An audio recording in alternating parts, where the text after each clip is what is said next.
Ha! How are you all doing tonight for Clobby's Comic Shop? Issue number 18. Holy macaroni. It is about bloody time. We are already hitting almost into the 20s, might I add you. Almost into the 20s. Like, that's diabolical. That's absolutely insane. It's huge, I tell you. And it feels awesome.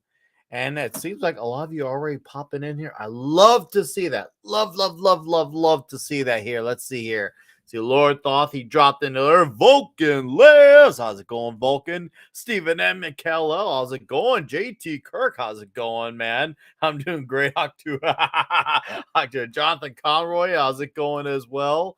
Welcome, gentlemen. There's Vulcan right there. Yeah, bring those bodies all up in here. Get them commenting, get them chatting, get them engaging, get them interacting. You love to see this happen. And oh man, I feel fired up too. I was just watching Razor Fist's new Coop Malo rant. So I'm feeling that extra little buzz in there from it. What's up in Blazing 64? How are you, sir? Nice to see you here as well. This is great. So yeah, obviously tonight we're gonna when the guys get in here, we're going to talk about Dead Man because that was Love After Death, written by Mike Barron, drawn by Kelly Jones. We'll talk about that. I also have a unboxing because our great friend of the channel and of many of our channels, our very generous Sean Estep, he sent me another package, that crazy man. I'm going to have to send him something next. That's my goal next. So I we'll unburden the package by what has been of what's inside the box. And it's going to be great. It's going to be diabolical. Also, early this morning, I posted a video earlier, and I'm going to post it in the chat so you guys can save it on your watch later tabs. So please save it to watch later. I'm posting it in the chat right now. Usually, you guys know, enough of you guys have watched my videos enough to know that when I tackle this type of subject, it's a kind of like a special occasion. I don't just have to cover every, let's just say, bad thing because, well, I have to address it every single time. When I do it, something's got to like spark that like trigger in me, that like it lights a spark like, okay, you know what? This is too funny. I gotta talk about this. How could I not? So I got it done last night and feels good to have talked about it. And we laugh, and we have fun with it. So, and we got a common nerd here as well, too. I love to see it. How's it Hi. going, sir? I don't think I can. I can't hear you yet. I hear you. Oh. I hear you. Do you hear me? I can't hear you. You can probably hear me, but I can't hear you. Yeah. So it's because this is a new setup and I have to figure out how to get the right one to go to my speakers. So I'm messing with the settings right now. So carry on with that. Yeah. I gotta Well, I'll figure out how carry to set on, it and you up. tell me when you hear me. Yeah. So, anyways, Common Nerds getting his settings adjust. As I was saying, I put out the video. Also, I was talking about my community tab. I've had a lot of people ask me in chats, whether it's on Comics Division's Thursday Night Throwdown or a Midnight's Edge After Dark. There's been, There a we go. good enough amount of people who have been asking me, "Hey, Nick, have you read Absolute Batman?" And I have told all of them, no, I have not. I genuinely have had really no interest into reading it, talking about it. But I know when I started noticing it really hasn't slowed down. I thought to myself, okay, you know what? I'm gonna leave it to a vote. If enough people vote for it, I will do it. So right now, I said it on my community notes tab. If I could get at least 60%, I will do it. I don't want to do 50-50 or 51 and 49. I absolutely it's to me, it's gotta be at least 60%. 60% want me to do it, I will do it. Of course, I'll be honest, I'll be fair. I don't really know if I'll get anything from reading this, but it's pretty much I'm really doing it for you people because it seems like enough people care to have my take on this. So because it seems like people care enough that they want to hear about it, it's like I'll bite if there's more of them that are interested than not, because I don't want to just have people in on it just to say, hey, look, oh yeah, here's another take on this comic that we all have similar feelings on. So, with that all said, Common Nerd, can you hear me? Cannot hear me. Okay. He's still working on his sentence. Maybe Pablo can hear me. Nope, he cannot. Did you guys see that? Pablo is like, he came in and he came out. He didn't know what he wanted. All right. Oh, he's coming back in, guys. Let's see. Let's see if we can get him again. Let's try it again. Pablo, do you read? Oh, There. hey, for some I reason I got it. had to, I got it. yeah, I had to Yes. refresh the browser because at the beginning it didn't show the video for you guys, and I didn't hear you, so I had to try anything. It's okay. How you Dude, doing, man? Hey, it has been an interesting time in my country, I will say. Oh, I'm Uh, sure. yeah, today I was hearing Gary talking about what he was not eating in Peru and everything, and I was like, yeah, that sucks because he's going to the touristy attractions and he's just when you are in the train to Machu Picchu, Mhm. there's a guy that actually is a lookout for the train, and when the train is near, he yells, and everybody dresses up in indigenous clothing and everything, and they get in the get-ups to be all the theatrical indigenous people. Then the train passes and they get back to normal clothes and their daily lives and everything. So it's mostly theater, right? And Mm. the food is also a lot of fucking theater. So they have brains and this and that, and it's just for show. It's just for the tourists to go to pay money to don't eat because they think is gross. And the people there also think it's gross because except cuy is actually tasty, Mhm. but you need to be a real man. Well, actually, my great aunt used to love cuy, and is yeah, it's just guinea pig. Anyway, I was hearing that, and I was like, it's a shame because maybe Gary should come to Ecuador, take a gander to actual real things instead of going to the touristy attractions. Even in Peru, he can go to more realistic things, but here we actually have places where they don't care about the shit. They don't care about tourists.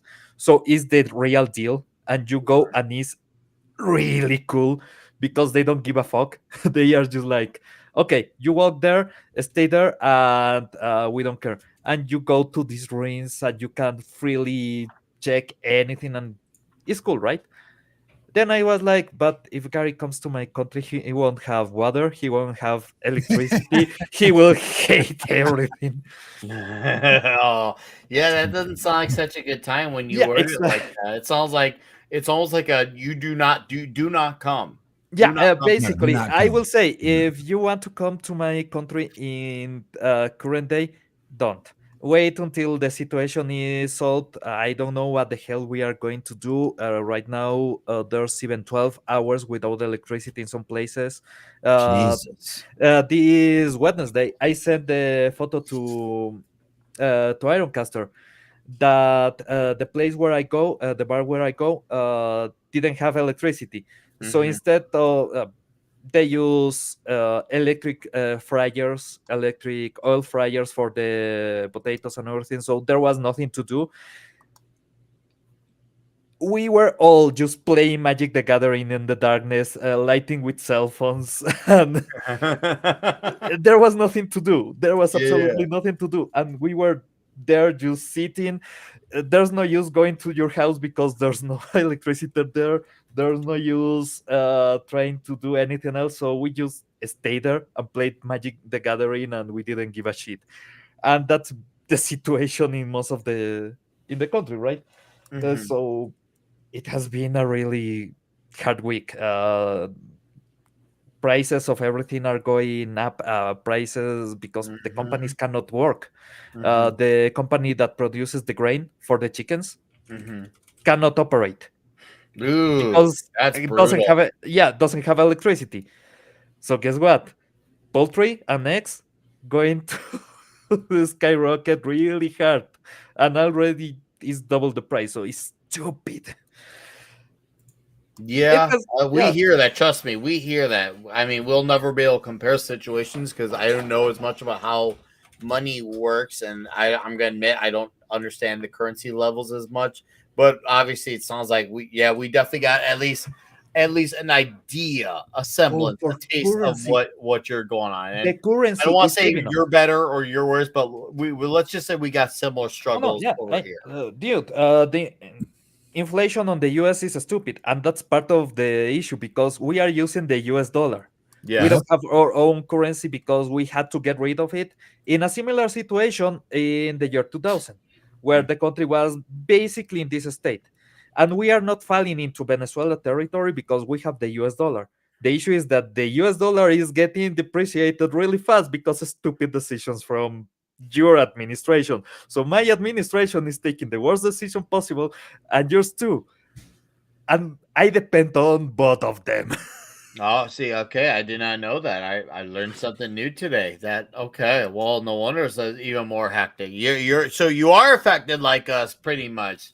Oh Well, yeah, geez, and They're we. basically our bitches. importing anything is actually getting really difficult because of the prices so much that we didn't have Amazon here in Ecuador. We don't have Amazon. We don't have fulfillment centers. We have shit. For some reason, Amazon got a way to actually negotiate to try to make things cheaper in Ecuador. And they have a service Wow. that is $5. You don't pay tariffs. You don't pay the normal taxes. You don't pay importation fees. You don't pay anything else. You pay $5 to get shit from Amazon because Amazon is capitalizing in the things that my country cannot provide. Yeah. And well, at least somebody's providing anything. So fuck me. This is the first time that I will say, yay, Amazon. Yeah, I was gonna say for all the I know I've definitely like have my issues, but I will definitely give credit where it's due to Amazon for that. That is a good move. That is a good Yeah. move for what it's worth. For all the flaws that they have, that's definitely a really good thing. So I will be fair and say, hey, you know what? That's good. I want to acknowledge this really quick from Christian Dorm. He's been a member, guys, for Nice. 13 months. So that means he's been a member since we started doing memberships. Which, by the way, once again, guys, in the chat, if you're a Dolph Lundgren member, this is just a once again heads up preview, especially a lot of you guys. Most of you are the ones who became Dolph Lundgren members have been long-standing Dolph Lundgren members. Um, when I have these shirts out next year, you guys are getting them absolutely free. And that's obviously at US shipping, of course, and I will cover the shipping too when those shirts come. I remember Make Heroism Great Again shirts coming next year. It's gonna be diabolical, it's gonna be huge. And also, if you become a member today, keywords if you become a member, you do get a bottle openers, stickers, handwritten letter, personalized one-off little gift as well if you become a Dolph Lundgren member. So Do it. just letting you all know, Do it. Vulcan lives. He's there, but yeah, he's received a package. D. Bud Martin's gotten the package. Chernobyl's Huh. gotten the Wait, package. wait, wait. He got the package from you? Oh, he did. They all did. All these wonderful dudes got packages from me. So, and they've seen them. They've seen it. They've unraveled. You can ask them. They've literally have unraveled the package, and they've gone their fix. So, just letting you guys know, that's all. Just building a pipe and being a dude. Which letter are you going to handwrite? I write it to you, man. I basically just say, "Yo, JT Kirk, you are awesome. Thank you for becoming a Dolph Lundgren member, sir. I appreciate this honor, and you are cool." I just basically write a note about how awesome you are, and Nick is it's just handwritten by sending yours you. truly. It really is. You can ask the guys who have gotten their packages. Like I basically just write a letter about how awesome they are. That's really what it is. No, Nick is So. just sending you a piece of paper with the letter A written on it. Anyways, we have a Fenrir here, and how's it going, Snorta Poopus? Super. Hey there, Nick. How's it going, buddy? What's up, Pablo? Okay, man. Common, go piss off. What for today? I know I have done some shit, but what for today? Yeah, some shite. Some shite. It's not like some Shite. suck. I don't know what the shite name is, but it's shite all kinds of apparently. shite. It's always the shite. Oh, lovely, lovely. Okay. How'd you know I love you, dude? Just joke. You know I love you. Yeah, Oh, I it's know, all good. brother. By the way, chat, we are dual streaming on the green button, and I am going to put the link for those who want to dual it as well, or even just go exclusively on there. It's your call. Doesn't matter. I'm easy. I'm low maintenance, but just so you know, because I really am trying to commit to this, and hopefully maybe get to a point where I don't know. Maybe we start doing like a second hour thing over there. We'll see. I'm just entertaining ideas because I'm trying to shake the formula up a bit, and I want us to be fresh. I want us to be smooth. I want us to feel vitalized. I want to feel like there's still like energy in the tank. I want us to be like a revving engine going in and bulldozing. So yeah, oh man, love it. Yes, 17 in here in the chat. Thank you guys. So, gentlemen, who read that awesome Dead Man comic called Love After Death? I did. I'm finishing as we speak. Issue 2? Yep. Issue 1 was ready before I entered the show, and well, Well, if you it's need good more enough time, to I keep got reading. a package to unravel. So why don't we go up Giggity. on my unboxing, and then we'll talk about Dead Man after. How about that? Hey, Yeah. display your Perfect. package on camera with all his glory, and let's There see. you go. It looks very moisty and meaty. So this is from Sean Estep. He gave me a huge package, and it's really Giggity. nice. It's big, it's Giggity. strong, Giggity. really like Firm. you could pound it, and you feel like, oh Giggity. wow, this really has some real girth to the package. So Giggity. thank you, Sean Really Estep. long This is and the beautiful. third one he sent me. And he's been, he sent packages of Clobby, Mark U the Sea, Comics Division. I think a few others too. I'm sure Oster talks a lot. Let's see what Sean sent. And you know what? Before we even look at what Sean sent, we gotta go through the layer because he sends these awesome things. And caffeinated. Well, what's up, Andrew? Andrew, long time no see, bud. Right? How you doing, man? How's everything going at the Rippaverse? I can't wait for the Horseman. I'm like, it's gonna be diabolical. That one's gonna be It's dope. gonna be huge. Dude, Diabolical. I'm ready Dude. for Blood Ruth after that fucking poster they released the other Oh day. yeah, it's a nice poster. The It's best beautiful. poster. It's beautiful. It Best does- poster ever. I like It's the huge. side angle of it. It's really. I do. I really awesome. like the fact that they went sideways with it too. I love it too. I'm like, man, I've got room for it. It, but it would man, actually I think I get it would actually fit back here, versus them big long Yeah. ones. It would actually fit back here. It almost makes me want to like move into another place just so I can have room to put that up. So what's Right? up, Vin? I feel that. All right, let's read out this awesome note Check out that from package.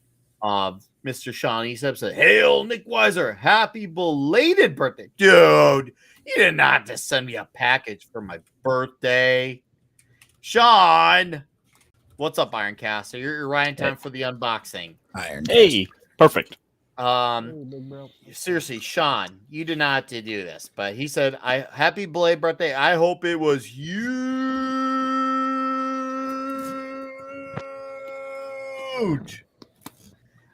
Just some celebratory swag, more for the collection, but still no shocker.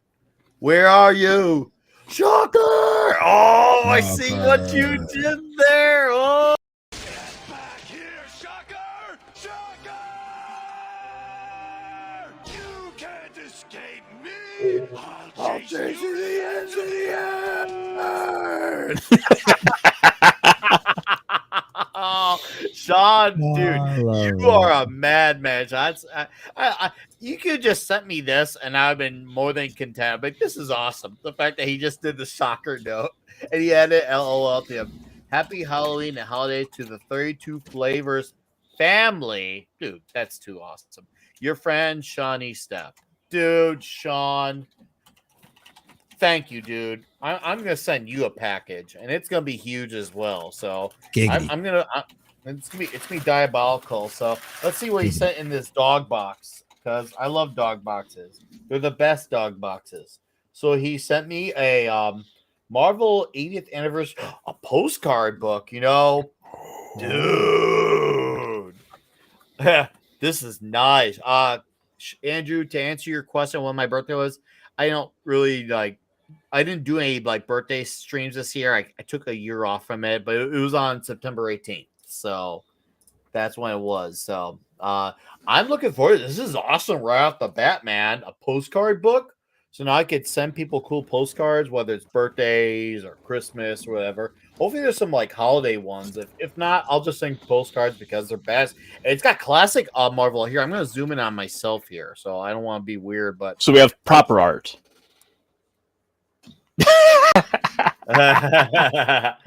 right here. Look at that. Oh. Look at dude. This is a thick book too. Even though it's a small book, it's a thick book. Crazy. So I'm ready to send some postcards now. I never thought in my lifetime I'd be excited about sending postcards, but bro, here we are. Dude, is this the Sandman? Dude, I don't even care if it's a dog squeaker toy.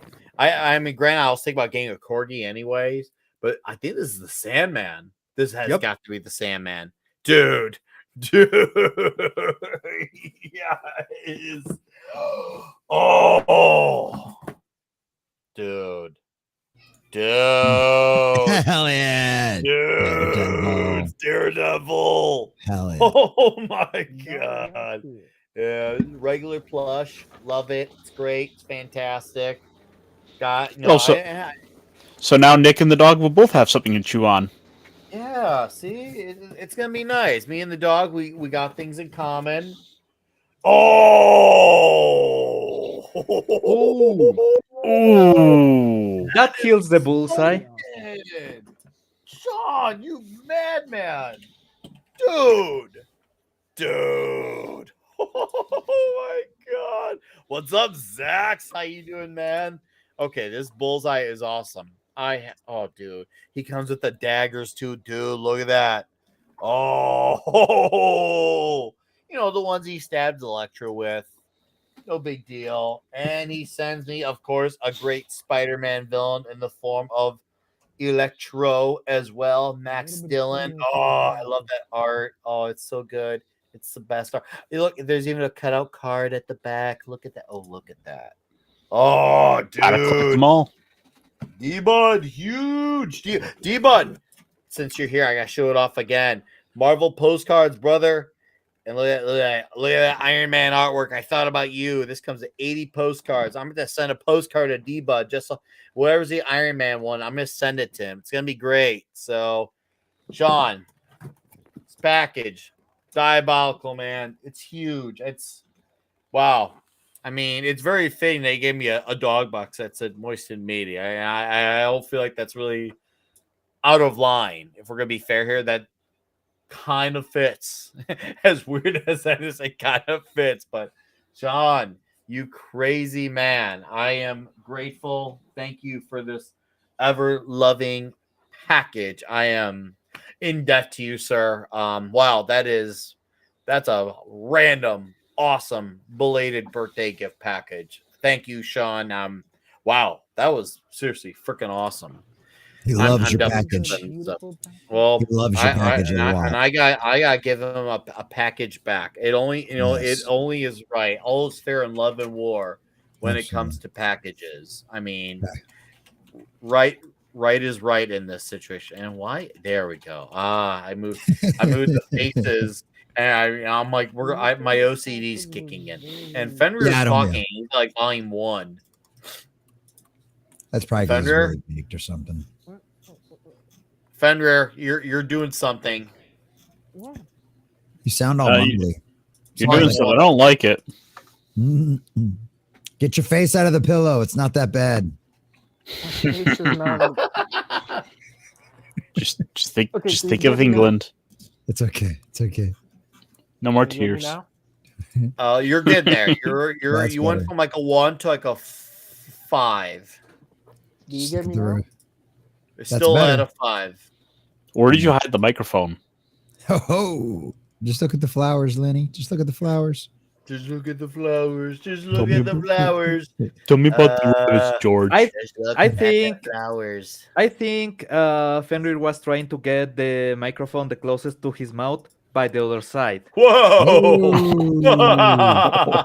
Says do not insert rectally on the box. You sick fuckers are the reason why it has to say that on the box. Okay. You guys suck. Wow. This is like Owen Wilson levels of wow. Straight up, man. Welcome to Fridays, baby. Welcome to Fridays. Yeah. Welcome to Clobby's Clubhouse. Oh, Clobby. You know, I Can we wish just go one Clobby. stream where we don't talk about weird crap. Just one stream. Hey, that's a That's never 7. gonna happen. That's never gonna happen. Yeah, there you I go. wish That's much better. Clobby was here. He would not only Oh, yeah. approve of Sean's package, he would Oh, yeah. also, I'd like to hear his thoughts on everything that has been happenings and the going ons. I just, there, like, when you were having Clobby's comic shop talking about what's going on with crypto, I wonder what his thoughts would be. There's just right now, there's just been a lot of things that have come up this week. I'm like, what would Clobby think? What would Clobby do? Like, man, he definitely like, dude, you're still there and you're part of our lives. And I something tells me he would have loved to have taken part of the show, talk about some Dead Man with Mike Barron and Kelly Jones. I wish, by the way, I backed Matt Wagner and Kelly Jones's Dracula Book 2, The Brides. That looks fantastic. The art in it looks insanely great. I can't wait. It's gonna be awesome. I mean, we don't have to guess if it will be. We just know it. It's just you. There's some things you actually do know. I'm not like, oh, you know. No, you actually do know, and it's awesome. So I can't wait. So, anyways, yeah, there was a Dead Man book that came out many moons ago. It was titled Love After Death. It was, as once again saying, Mike Barron, Kelly Jones on art. And Kelly Jones has done a few stints on Dead Man.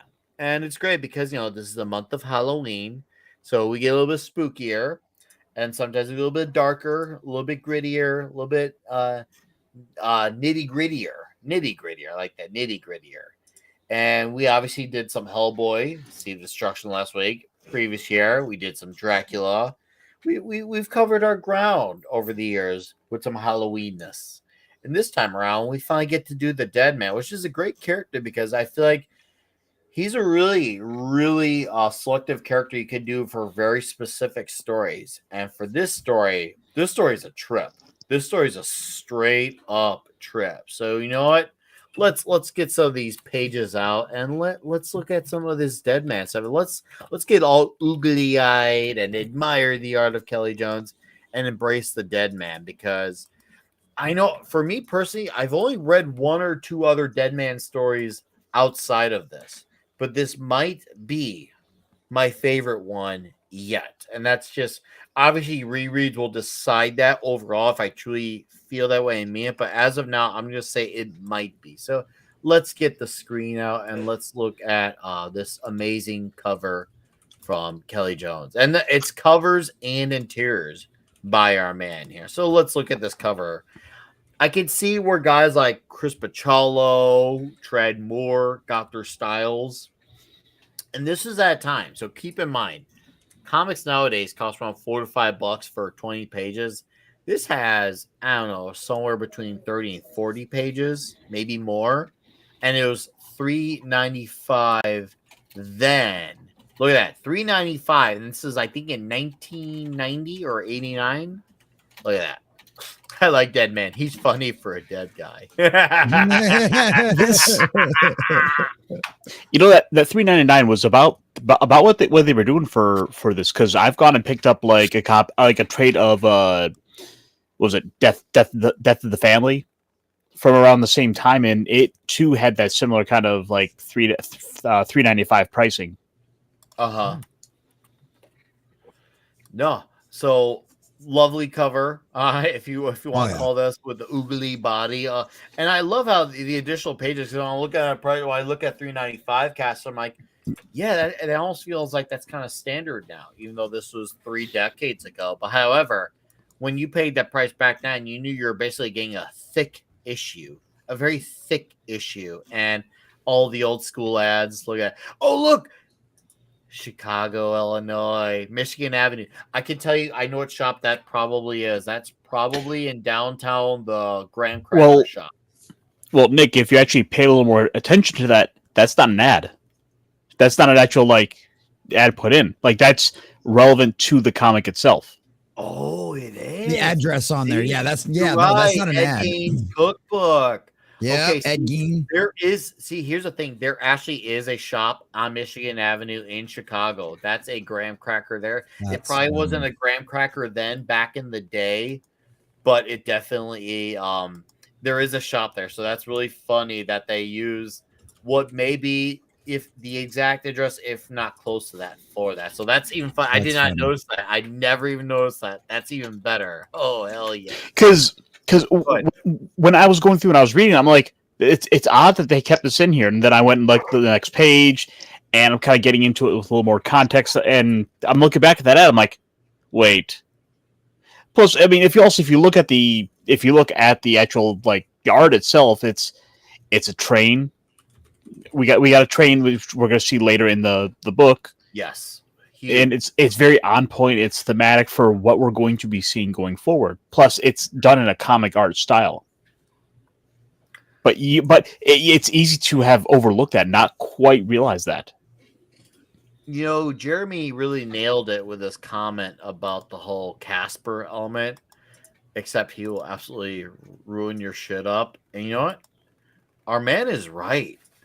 Because this guy goes into a body because he needs to in order to save people, except that body is on a frail end of near end of life. And I remember thinking, I was kind of a little confused at reading this issue and thinking, where is this going? But by the time it ends, I absolutely get where this is going, and then everything makes sense. What was it like for you? Let's just say, Common. Did it feel confusing at first, and then you started to understand? Where were you at this? Sorry, repeat the question. Sorry, I was messing with something real quick. Repeat the beginning of your question. Okay, when you were reading this, did it feel like, okay, where is this going? And then by the end of this issue, like, okay, I now understand this story. As far as where this was going and what was about to happen and stuff like that. Mm-hmm. Yeah. I mean, it was one of those situations where you thought you kind of figured out where you were going. Are we doing spoilers? Yeah, we're going on. This is a 30-year-old story. People won't forget what we said anyways. That's okay. Unless you don't want to, you can be vague if you want. No. It's fine. It was just kind of one of those. I thought this was fascinating too, because it starts off with it. He's just a lonely ghost, man, and he's desperate to find anybody to talk to, anybody to relate to, and that's one of the things you can kind of understand considering his situation. And because the only other thing I know Dead Man from is from an animated movie that had Constantine and what's her face, the brunette. Gods and Monsters. Zatanna? Yeah, Zatanna. And so they had which one? The House of the Monsters?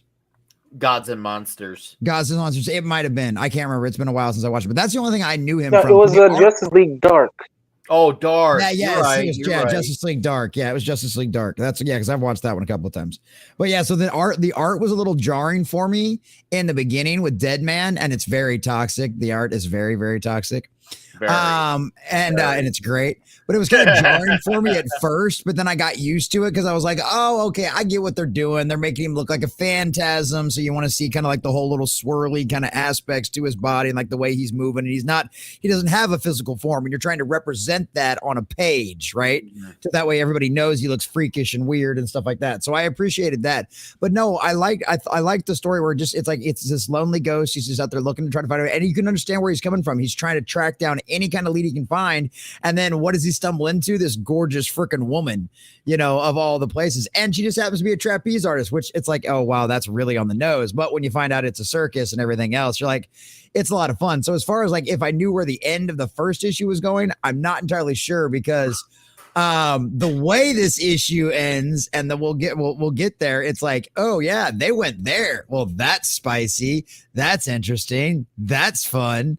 But yeah, all the warnings, all the back and forth, I don't know. It was a lot of fun, but it made sense to me as far as that. And we'll get there in the next issue, but I want to talk about the ending on this too. Cause on the next issue, when we get there, cause I'm I don't know. I'm still scratching my head about that one, but Yeah, Okay. I really like the horror aspect of this too. This was a perfect ghost story for spooky season, and I've enjoyed this. So The art is some of the it's best art. freaky, Like man. it is. I could see why Matt Wagner got Kelly Jones on board for his Dracula series that they are now doing. Yeah, And I could see also why at the same time I could see why Batman fans were kind of thrown off by the style first, especially after he was following someone like Neil Adams, because this is a very radically different style than what we're used to for a character like Batman. This style is made for these spooky books. Like Kelly Jones, like he was straight up born for Deadman. He was born for Dracula. Like yeah. this style's an acquired taste, and when you see him do these types of comics, it fits. It really nails it. And look at like the way he draws the eyes and the Yeah, old I mean, you can see the man. decay. Everything's all stretched back like it's supposed to, and everything else. Like, yeah, Bones I are love sticking it. out in ways that they look like they shouldn't be doing. Oh, Right? dude, the way Like the his movements for his characters are so creepy. The way the they characters are. move, I feel like they all have these weird, awkward walks, and I feel like there's like the tense music as they have that slow, awkward, creepy walk. And I'm like, bro, this is a wild. And I'm like, and the next time we have Mike Barron on here, I want to talk to him about this because this is a wild series. And for a character who's not alive, they know how to make this story very deep. You know, one of the things that really stood out to me with this book, when as I was sitting down reading through it, the thing that I've kind of taken away from it the most is listening to that internal monologue of Deadman, where it's just kind of him lamenting all the struggles of being dead and what this is like for him as a character, his suffering, his struggle he has to live with, for lack of a better term, uh, where he cannot form these attachments because he's only borrowing a body, and anything he and whatever he does, whatever he's doing in that body, is effectively denying that body that there. So he doesn't get Uh, a chance to have these these moments. Wait, It's only something he can rent, so basically he's a VTuber? basically. It's Pablo. Dead Man's a character I've never really read much into. Like, I don't think I've really, outside of some larger DC event, I Uh-huh. don't think I've really read anything with the character. So this is a first book for me with him, and This has to have I been a can hell of a gateway for you. yeah, and I can say, Yeah. like, immediately when I finished this, I had to like go and start looking up some other stuff, and I'm like, yeah, I guess we're gonna be kind of doing a little bit of Hellboy and Dead Man this year. Uh-huh. Uh-huh. There's 11 people on Rumble. Thank you guys for also being on Rumble. Thank you, thank you, thank you. I love seeing that. So yeah, I know seeing this, I was just like, holy crap, the monsters and the setting. And I don't know because I've not looked into the history of this, but I'm like, all right, I feel like this is a continuity story, even though the way it tells, it feels like maybe it was a DC Elseworlds before that was like a concept where they were running with frequently, but this story really feels like it's just something that can read on its own two legs in and out, and it's just like, wow, okay.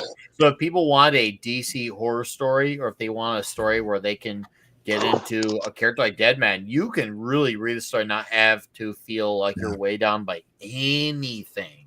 Yeah, there's literally nothing else on the outside universe of DC that affects this story at all. You could literally know nothing else about DC and go, I want to read a ghost story and read this one, and you'd be perfectly fine.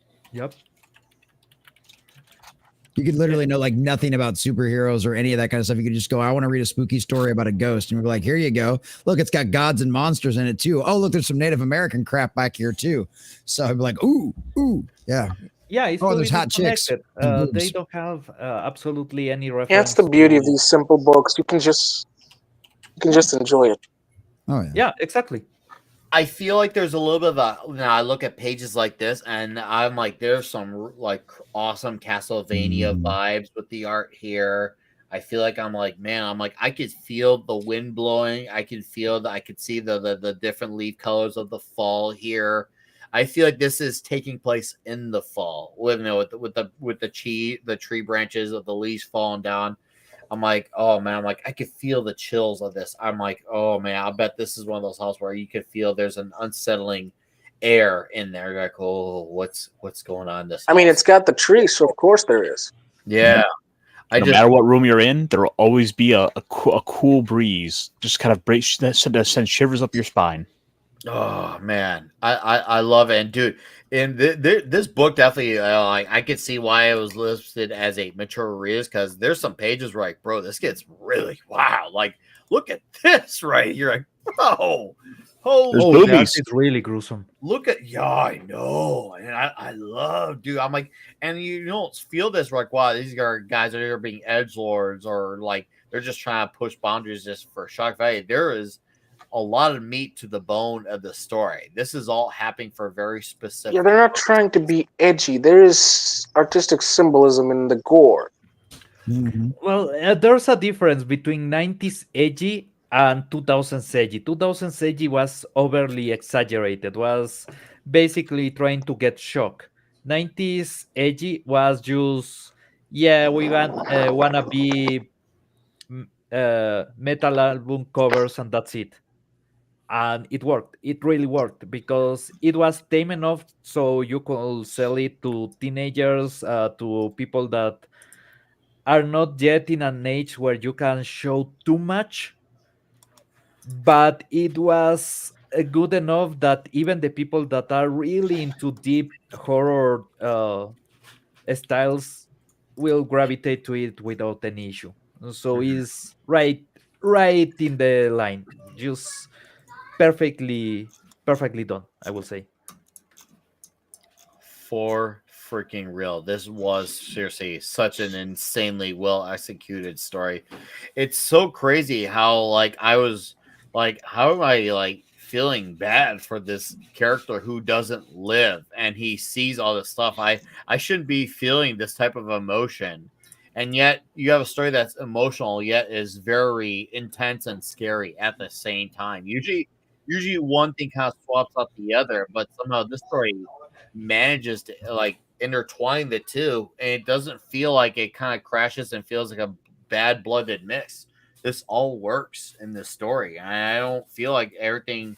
It doesn't feel like a polarizing like let's just say like a later Thor film like Love and Thunder, where everything feels like it one thing takes away from the other. This really feels like it all fits together. This is a very great blend here. Yep. Yeah, and I loved the horror aspect of this, just of this panel here, because of like the monster that they sacrifice, right? Yeah. Like it looks like you're like, is that like a Wendigo? Like what kind of monsters are we getting into with all of this? Because that was initially what I thought. I was like, this is some freaky good stuff. And I mean, just the fact that you see it like tied up, it's in a pentagram. You're kind of immediately led to believe, like right off the bat, like this is going to be the big monster of this comic, right? It's like, well, it's an element, but it's actually it's almost a little bit of a red herring there, where you're kind of led to believe that like this is going to be part of what's going on. Like this thing is going to be what Dead Man is being sort of drawn to and around. By the way, oh, go ahead, Pablo. Go ahead. In the story, there was a bit of, yeah, I will say there was 3 points of misdirection. We are talking spoilers freely, right? If you want to get this if you want to get spoilers, you can. I mean, I right now it doesn't matter. I will say, if we're gonna do anything, let's keep it light on it for issue 2. Okay. I will say Deadman was played all the time, and that's part of the beauty of the comic, because even the way that he's been played is something as dramatic as you will expect as the setup, as him looking for love, as him looking for that feeling of not being alone. And he's actually doing something about that, but not for him. And that's the tragedy of the story. He's yeah, like I said, so he's being drawn ultimately to this woman who's was also a bit of a trapeze artist as well, much like he was in life, who died. And there's some sort of supernatural haunting involved that he feels compelled to go and look into, which puts his whole thing into motion. Yes, and he realizes if he needs to get this going, he needs to inherit a living body. So he finds a body that is, well, as I mentioned earlier, on the edge, frail. It needs a jolt, and Comatose. he gives that body that life, and it works out because that person who is, let's just say, hanging on for dear life, well, they have a happy wife, literally a very happy wife who's like, "Oh, you're operating again." But then she realizes there's something off because he needs to attend to something. She's like, "How did you just wake up and also you got this random thing you gotta do?" Yeah, And man, and then that's where he heads towards this route, and she starts like, eventually, first she's like, what are we doing? But then eventually it starts to kind of click with her, slowly but surely, as it goes on, slowly. yeah.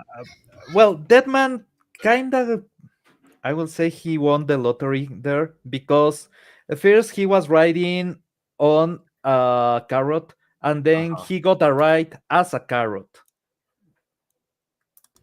Dude, his body like looks like a damaged carrot, but it works. Seriously, his body looks like a battered carrot that I took and just smacked it against the wall, and then somehow tries to walk and wobble. Yeah, it There's was a bit of a joke on him being a vegetable, but yeah, sorry about that. no, it's all good. Another thing, like I like with his characters, the teeth and the eyes. I don't know what it is when he has teeth and eyes with this character. Sorry, eyes and teeth. I meant to say. And yes, that order is important because it just sounds more And dramatically right. shoulders, knees, and toes. I see eyes and teeth on a lot of his characters in these comics. I'm like, bro, these characters all look so. Everyone looks absolutely crazy, even in their more sane moments. Everyone looks crazy. Well, it's primal. It's what it is. It's teeth bared is seen as a sign of aggression. That's why you don't do it around like monkeys and gorillas because they see that as a sign of aggression. And you look at the way that he's depicted. He's got these little beady, like small little white dots of light in the eyes. So it's like it looks like he has these big giant black soulless eyes. It's like everything about him, from the language, the way he's hidden in shadows, makes him look like he is a monster. He is a threat. Speaking of monsters and threats, Oh, this is so nasty. Oh, this is so nasty. Monster. Dude, I had to go, but like I had to reread this section like 2 or 3 times because I was like, wait a minute. I'm looking at that panel. The way this thing is talking, and I'm like, it sounds like she ate the wife, but I'm looking at that panel, I'm like, that's not a woman. And then it finally all clicked after I read a little farther. But yeah, this thing is nasty. This chick is gross. Holy cow. This think I is saw why her you at don't Walmart trust once. women that are bigger than a Twice. minivan. Walmart. No, if she was, She'd be riding a cart if she was at Walmart. Go ahead, Pablo. I was going to make a joke about leggings, but my mind went instantly on. No, don't even think about her on leggings. Just stay away from that. I mean, there's a woman in there somewhere. I mean, she's probably on eating one Walmart. Yeah, more than in her one. stomach. More than one, yeah. Come on, she makes Honey Boo Boo look sane. Oh, God. God damn it. Yeah. You got me on that one. Anytime when I see I saw the roster and there's like all the Carney characters, like, oh, anytime you're in a book with Carney characters, this book, you're gonna definitely feel like there's some oddities, there's some shivers, there's gonna be some parts that Vince, are it gonna was in make you feel Justice like you League need a Unlimited. barf bag. Justice League. Oh, I see you're right. Vince was in there. You go. Where Dead Man took over Batman show. Yeah, just It was Unlimited. And this I mean, just the introduction to this character here just really shows you that, like, this is kind of a really old timey sort of circus where these sort of attractions just are not a thing. Even in the late 80s, early 90s, when this was going on, like, those sorts of shows had kind of fallen out of favor. yeah, So right. this is it makes it with more time having passed now, this feels so much more like kind of removed from time, as this circus essentially is. Well, and the nice part about that is because it's Dead Man, he can still be timeless, but you're right, it causes this freak show to be even farther back in time. So it's like, wow, yeah, really throwback. it works. I love the tiger monster too. I love the rotting tiger Oh, monster. See yeah. what I mentioned too with the eyes and teeth right there? Oh, Look at that yeah. panel right above that. It's like Ironcaster said, it's primal, man. Mhm. Oh man, this feels like this story It's feels like raw. I'm surviving with them. I don't feel like I'm just reading this. I think I'm surviving. Like if Arnold and Carl Weathers and Jesse Ventura had the Predator movie, I have the Dead Man story. I have to survive. This is my Predator story. I'm surviving this mission right here. And I have to do it vicariously through other beings rather than get into physicality, which sometimes is more conflicting because in certain instances you literally can't do anything about it. So this is conflict for Dead Man. Where the straw hats. Brandon. What's up, Brandon? Ahoy, How you ahoy. doing, man? Oh yeah, I absolutely like. I got hooked on this story, even though at first, like within the first like 10, 15 pages, I was kind of confused, but I was still intrigued. But by the end of this first issue, I'm like, okay, this is awesome. This is awesome, and I got look at the personnel involved. You had Dick Giordano, VP editorial, Richard Bruning, design director, Jeanette Kahn, who's president and editor in chief, and she was there for a long time, and she greenlit a lot of awesome DC stories, which she probably was one of the major forces why DC had such a strong time in the '80s.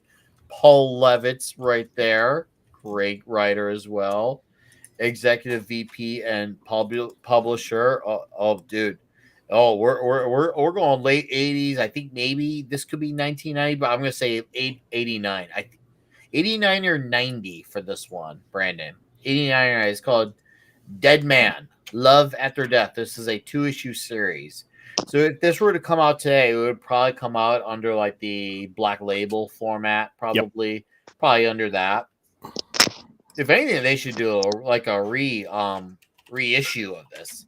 I feel like this would definitely be something I'd scoop, and then maybe they could have like liner notes and like scripts or like artwork that was like tested to see, hey, would this work for the story? Would this not?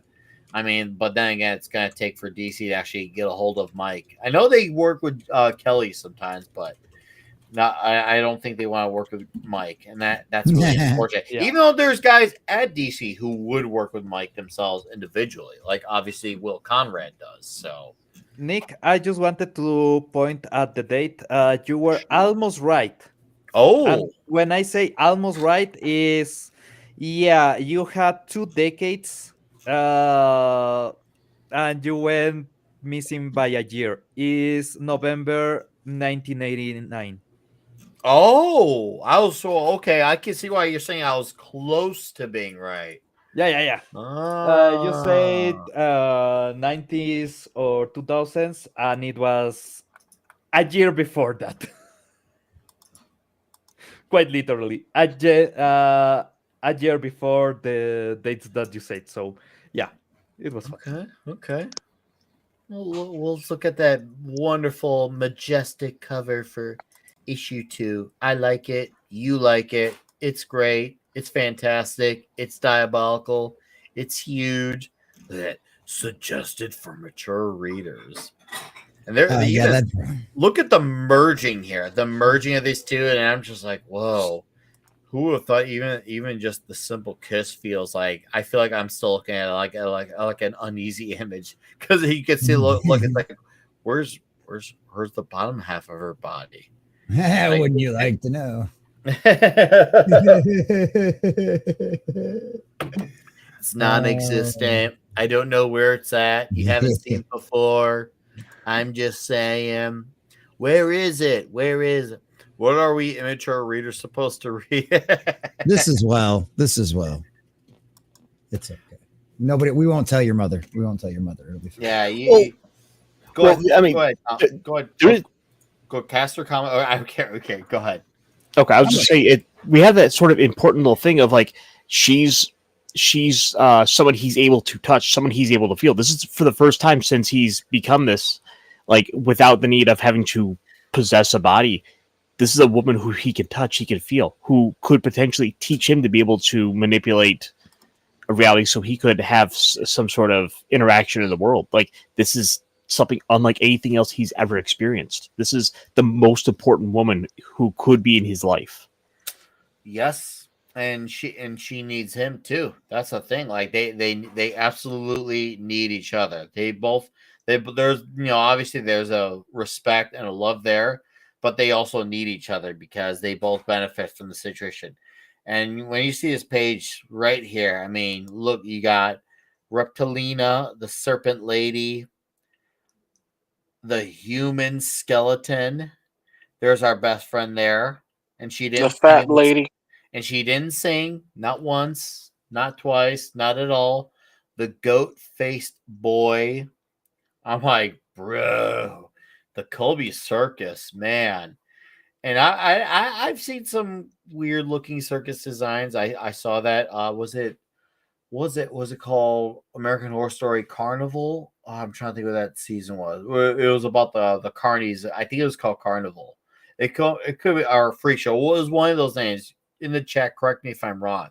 I've seen some oddity type of stuff. So, and this one, I'm just like, man, Jones really brought it to another level with these characters. Because I'm looking at this, I'm like, this is a festival that people just go out to see, and it just feels like it's like a normal thing. But I love the flashback that they dig right into right away with our protagonist, because it's important. And I feel like this will be one of the few things we can talk about that's directly from the issue, because it's a big deal. It's a very big deal because it kind Yeah, of it sets really the goes to the stage. heart every time you go to a psychic. Yes, it sets the stage for where we're at in the present day of the story, because, well, this moment was a moment that haunted a particular character, and, well, now it's stuck with him to this very day. So, you know what, Fenrir, you haven't had a really much of a chance to say anything on the story, so go ahead. Well, since you guys are no longer hogging the mic, all right, then I'll speak. My first introduction to the character of Deadman was long ago through a cartoon, the Brave and the Bold stuff. Great show. It was great, so it really kind of threw me off how exactly dark it would be. The story. I mean, normally when I see Deadman, he's dark, but it has this lightness to him in the Uh-huh. screen. Uh-huh. But it really got it here very perfectly with the art and the insinuations of his past, specifically on the moments it reflects on his visual face, the darkness of it. It all becomes much more funnier and much starts making much more sense of why he's so dark when you remember he's from Boston. So yeah, if you're not reading with the accent, you're doing it wrong. Mm-hmm. Mm-hmm. But yeah, Mm-hmm. it is a good horror story because I feel that it grabs the old elements to people that pretty much make horror today not work. The fear of the unknown, the beauty of the the design of gore, of its perfect gore, and just artistic depth. Really good stuff. Mm-hmm. Mm-hmm. Mm-hmm. The first issue was great from beginning to end with each character's perspective, plus the designs. One of my favorite things about the first issue was that green ghost thing. Yeah. The issue. That was cool. Dude, there's some astounding art. Once this art melds into your skin, once it clicks, you're just immersed by what you're saying through all the gory, horrific, nasty, sewage like details. You there's some stuff where I feel like I see maggots and roaches infesting these pages when you see some of these pages, like you see literally in the movies. I mean, the fact that we Yeah, got this that's the beauty of it. bear and we see the skeleton body of it, I'm like, bro, this thing's a nasty, ugly motherfucker. And that's why it's so beautiful. Agreed. Absolutely agreed. Oh, sorry, guys. I gotta move right past all that. She's got pasties on that one. Yeah. Well, you folks, you're if right, you want you're to right. see those for yourself, you might have to go pick this book up for yourself. And let's just say, I think this one is safe to say a strong recommendation. I dare say a huge All right, recommendation. let's do it in chat. We got 18 here on YouTube and a lot of you on Rumble, 14 of you on Rumble, probably all of you just moving over. Let's get a huge in both chats. In both chats. I want to see huges, endless huges. I want you guys to see so much huge. You're almost going to get sick of the huges. You're like, it's too much huge. I can't contain it. It's just too great. I don't know what to do anymore. There, yeah. Let's get it roll. There we go. I see you guys. Huge. You're all coming in long, strong, Huge. We haven't done that in a while. It's great. Yeah. I'll drink to that. Look at all those comments. Like, see you all counting your faces on. That's great. See that? That is artwork right there. Look at that. Look at all you guys. See, we have a great chat here on Friday nights. We have the best chat on Friday nights. And we're just like a comic book show. Anyways, can we talk about how something looks this hideous and yet is so well drawn? Reptilina, the mistress of reptiles. This lady, like, she goes through some odd stages throughout her whole story. I'm like, bro, seeing you evolve in your current form is really horrifying to look at, yet somehow looks awesome. How am I blown away by right? Dude, come on, bro. Well, I mean, plus it's also going to show you just how much control the ringleader has over all of them. I mean, with the fat lady, she used to be like a beauty pageant girl, like someone who would basically entertain for the troops before like World War II, and now she's like the daughter of the blob. Yeah. Well said, Caster. Hail, Emily Kruger. Thank you for being here. JT Kirk. He's been a member for 3 months. And he says, this chat is so huge. It's big league, the best league, tremendous. And I'll tell you, you've never seen such a huge chat. He's been a member for 3 months. Thank you, JT. You're a great supporter channel. You're a member. You come to the streams. You watch the videos. You're here frequently. Vince mentioned the polls. Let's see where we're at with the polls here, real quick before we continue on with Dead Man. Let's see where we're at here. Let's take a diabolical look here. I'm gonna keep on Dead Man because that's more visually appealing. I just want to look at where the polls are here. All right, so we're at 55% at do it and 45% please don't. As I say, I need at least 60% under do it if I'm going to review Absolute Batman #1. So otherwise, it's a no dice if it's less. It's a no dice. So just letting you know, if you guys haven't voted and you want to open up your separate tab just to vote, it will count. There's no 3 a.m. ballot dubs included, but I'm just letting you know it's there. If you already voted, you're good. But just for those of you who haven't, because I'm surprised it seems like there's actual interest in people wanting me to talk about it. Oof, when I voted, it was around. Yeah, dude, this morning when I woke up, it was around I think it was actually around like 90% under no. And then also it shot right up to the point where now there's people who are like, now the yeses are overcoming the no's. Like, and there was a good amount of like votes this morning. So it's clear that the ones who want it really want it. So now people are JT, the R's horrendous, don't do it. I will only do it if the number is significant enough. And and I will be fair, I'll be honest, if I somehow like it. If I don't, well, I'm gonna have a joy shredding it. I'm gonna have a merry-go-round with it. I'm gonna have a hot dog on the video for it.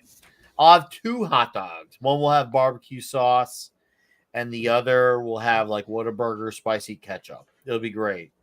And you're probably thinking, oh man. So that way, in case I do this, for the ones who are disappointed that their vote lost, I'll make it fun for you guys. So you'll see that there's like food involved, and I'll do some dumb shit. It'll be great. It'll be awesome. So even if you do lose, you'll still win from it. Anyways, about this comic, Pablo, Yep. how do you feel coming out the other side of this crazy comic now that you've read both issues? The art is incredible. Let's begin with that. Absolutely. Is nightmarish, is absolutely gruesome, but is still not hard enough to get into most people's sensibilities. Uh-huh. So I can see that they were trying to get exactly where they could sell it on a store without any reservation. The quality of the story is great. You can feel how Deadman is basically grabbed by his balls. I'm avoiding spoilers, obviously, but No, yeah. yeah, that's fine. That's fine. Okay. Deadman being fooled and thinking that he can get just magically in love that way, and everything is going to be better. He just needs to be the shining knight that frees the damsel in distress. Well, obviously that was a bunch of poppycock, but it plays with a bunch of emotions that men usually have. Especially if you are single, if you have spent a lot of time alone, if you have uh, that men in a cabin outlook. Mm-hmm. Yeah, that sensation of maybe this is it will pull you right away, right? Mm-hmm. But that's his folly, and he, yeah, obviously he's trying to not do the worst possible thing. Since he needs a body, he takes a man in coma and he's just like, well, I guess I'm a lettuce now, but it worked. It worked at the end. The guy wakes up and he's an asshole, so maybe, yeah, maybe he should have stayed as a lettuce. Just saying. Uh, the sexiness on the art is absolutely outstanding, but Kelly Jones gets very yeah, toxic with this art, and he Dude. knows it, and he does not hold back. And He doesn't give two fucks. And the nice part is I like he uses kind of like the old like Greek and Roman kind of like female body types. oh You know what I yeah, mean? Versus like the hard bodied kind of stuff you'd see in some of the more modern stuff. Like it looks like a legitimate real woman. You know what I but mean? And so yeah, I it's feel just like beautiful. Kelly Jones really likes. Do you know who they are? If any of you guys not, sorry, Pablo, I'll be quick. I feel like he really likes Milo Manara. If you guys don't know who Milo Manara is on art, he was known for doing like almost exclusively erotic art. If you guys remember the controversy around the Spider Woman cover, that cover, he was that artist for that cover, Milo Manara. I feel like Kelly Jones was really channeling some Milo Manara on some of these pages. I don't know where Pablo sees that, but carry on your point, Pablo. If you Okay, have anything to add to that, yeah, go ahead and add to basically it's that. the contrast because you have the sexiness, but at the same time you have all the horror elements happening in the next panel, not even in the next page. So you cannot get really comfortable with the sexiness, and that's No. maybe the general feeling of the comic. You cannot get comfortable with anything, with the idea of Deadman actually winning, Uh-huh. because his victory is not a victory really. He accomplished what he set to do, but he doesn't get the reward that he thought he was getting. Everything from obviously the girl being like my ex. I mean, I mean, like my ex. ah, Yeah, something like that takes you away, because up to that moment she was this damsel on distress. Now she's a whore on distress, and that changes a bit things. And Deadman obviously got into that mindset right at the end, where he's like, well, what I'm doing this for? Okay, I'm keep doing it anyway. But yeah, those moments are really strong on the story, and with the art, is perfect. I will say this is a great introduction to horror comics, just because it has enough of the horror elements without being too over the top. It's great on the story. It's a story that is absolutely standalone, so you can read it without knowing anything about the character, anything, even if it's from DC. You don't need to know. You will enjoy the story. You will enjoy the art. You won't get pushed too hard. So it's right as an introduction comic. It's perfect. Jeremy's got a great comment here. He says only Spider-Woman. I think he meant to say Jessica Drew, and I agree. Jessica Drew is a great Spider-Woman. He corrected himself. See, he knew. See, that's when you know Jeremy Winfield is a real one. When it comes to comics and being a geek, he knows the shit. Yep. This guy he's here because he genuinely wants to be here talking comics. You know, a comic show that actually talks about comics. So I appreciate you. That wasn't the delay where you corrected yourself. That was you correcting yourself, not me correcting you. You did that. I respect that, Jeremy. That's what's up, man. And yeah, And so- hey, Doc Fortune's here too. Sorry, hold on. Doc I'll Fortune. let you have his Fortune comment. What's up, dude? But no, she's an outstanding character. But oh man, seriously, I'll save my thoughts for last. Common, take it away. Well, no, I was just gonna say because like I looked up that cover you guys were talking about because I thought I'd remember seeing it before, and I looked at the cover up and it was, and like Vince Womack points this out because I had the exact same thought when I looked back at this cover. He said, "You mean the cover was just copied from Spider-Man? Like literally, it is. The only difference is she's a woman with womanly curves, and she happens to have an ass. If she had a back as flat as Peter Parker's, it wouldn't look like she's got this big curve because this chick actually has an ass." I need to correct you there. Peter here he Parker goes. has a great ass. I knew you were gonna fucking go gay on this shit. Okay. All right. What was his face? I hunted Pablo. Pablo hunted Well, for his dick. I think I know what he's going off of. Now, I don't know if you guys saw, but there was a counter argument video that went around YouTube. I don't know if it's still up. I remember at the time it was called The Amazing Double Standard. I'm gonna actually look up on YouTube, see if it still exists. It showed you how the arguments and the fake controversy around that Spider-Woman cover were BS. I'm typing it right now. Well, I mean, the thing is, you just have to look to the way Nightwing is treated in like modern DC. Like he just exists basically to be the literal butt of jokes, to be thirst trapped over. Yeah. Oh, yeah. I mean, how many times has he been rated the best ass in DC? You know what I mean? And they lean into it. I mean, see some of the covers that they put him in. Yeah. You know, it's like it's just as bad as any of the shit that It's hypocrisy, dude. It always is. It's always, if they didn't have double standards, they'd have no standards at all. Go ahead. So, yeah. What? Oh, I found it. Found it? Yeah. If you want true justice and true equality on things, give us fine woman ass. That's right. I'm posting in the chat for you guys to watch later. There you go. So there you go. Save it to your watch later. 6 minutes.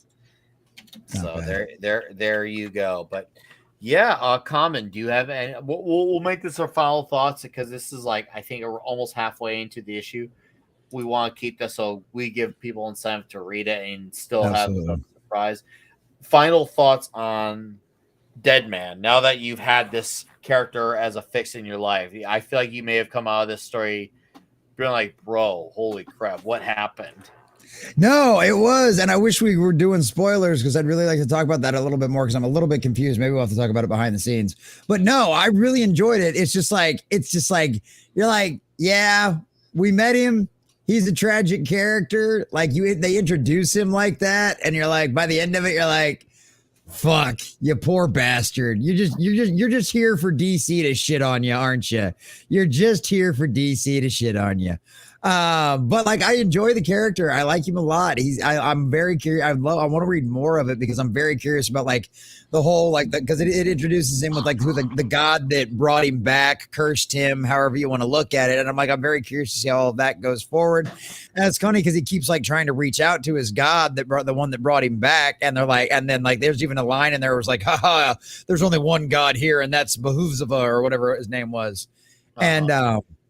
And so like, yeah, I love it. I enjoyed it a lot. And it's fun too, to just think that he's just still just a regular dude. He's just still a regular dude, even though he's dead, and he just misses everything that was amazing about being alive. And like those moments that he had the chance to be alive again, he took full advantage of it.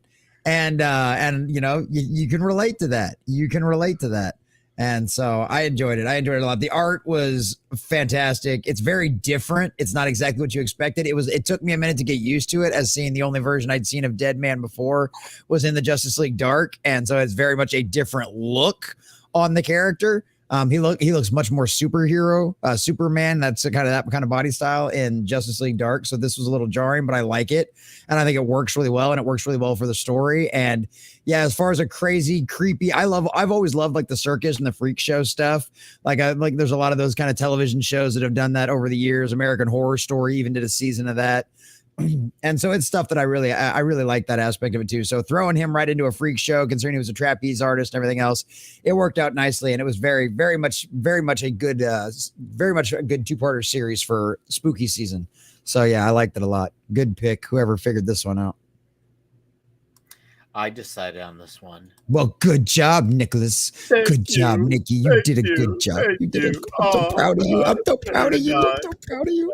Dude, my dog, my 10-month-old is now just learned how to clap like yesterday, and like you can get her to do it now. So she's all the time. She's like, "Oh, you did good." And she's like, "Ah, yeah." So yeah, that's great. Caster, final know, thoughts great. on Dead Man? Love after death. This makes for a fantastic entry into the character. It gives you enough of his origin to be able to go in and just kind of roll with it and see where the story goes. It's got a good little sort of bittersweet ghost story at the end, which makes sort of some of the elements that I had some initial issues with it at the very with the first issue pay off by the second one. That said, I think this is like I said, a fantastic book. Everyone should go check this out to get into the spirit of the season. And you know, so we can kind of have a little romantic kind of ghost story. I think this one's worth your time to go check out. If it's not even if it's not the sort of character you would normally check out, it's only 2 issues. Just give it a try. I'm going to give this a solid 4 out of 5. Oh, he's going for the rating too. All right, awesome. Hell yeah, man. Pablo. For a rating? What final thoughts on final Dead thoughts. Man? Yeah, Love after death. It's great, man. It's just great. The quality of the story, the quality of the art, everything combines perfectly. I will give it an 8.5. And yeah, my recommendation is just read it. I don't care if you don't go for DC or you don't go for more monster kind of stories. If you do, Swamp Thing, I'm just saying. But yeah, this is a great recommendation. Just go for it. All right, awesome. What's up, Canadian Spider-Man? How you doing, buddy? Fenrir. Fenrir. Final scoring. If you want to score it, you Final just final scoring, thought, whatever you want to say. All right, I give it a 4.5 out of 5. It's a good story, great art, great structure. Really emphasizes more on the character of the dead man, who to many first viewers would be a good way to go after one of the many animated introductions. Truly do recommend to many to go read it themselves. Mm-hmm. Okay. Will that be all for you, sir? Yes, I like to keep it short. Okay, that's fair. Today. That's fine. Just For like a me, sex life. like everyone else, it is a great story if you want to get into the character. Kelly Jones's art is outstanding. Mike Barron's dialogue is fantastic, whether it's in the narration or in the characters speaking. The flow of the story is great, and it's funny when you go into this issue, you're kind of like feel like you're like a puzzle that needs to put its pieces together. But then as soon as you got into the second issue, everything clicks. Everything clicks. Maybe sorry, could have some debates about the ending, but a lot of things really make sense. You're like, okay, I understand this story now. You at least understand where it's going. So it has a great flow and it has you questioning and guessing until once it all clicks. You're like, okay, boom, that's it. I love that this story, once again, for a character who's not alive, how much heart this story has. And even with all the brutality and nasty naturedness, this story definitely has character, it has personality to it. There's a character there who has depth and he's not alive. That is a huge thing. And it shows you once again, it's not about how you look or the character looking like you. It's what does that character have? You're like, you know what? I can understand what it's like to be able to be in a situation where you literally can't do anything about it. Sure, we're all living, but we know what it's like to be in a position where something's literally out of our control, whether it's personal, financial, whatever. We've all had a little bit of that, a little bit of a dead man in our lives, and we didn't even know it. I feel like there was a little bit more of a universal aspect of storytelling. I don't know if Mike Barron's attention was there at the time for it, but I feel like looking back on it, you can definitely apply it to this story. I feel like this was. I'm going to go with Foundry here. I'm going to go for the high endorsement since we're all doing scores here. I'm going to go for a 4.5 out of 5 too. I really, really love this story. And I saw that there was a collected edition that had some of these stories that Kelly Jones did a lot of the Dead Man stories on. I think it was on Amazon. And I'm like, man, I almost want to get that, but also get the two single issues of this because there's something about I feel like I have to own these two actual individual issues that just feels right for me because of how much I really enjoyed that story. So yeah, I absolutely enjoyed Dead Man, Love After Death, and I would highly recommend if you're a horror fan, DC fan, like comic book fan general, you need Dead Man, Love After Death.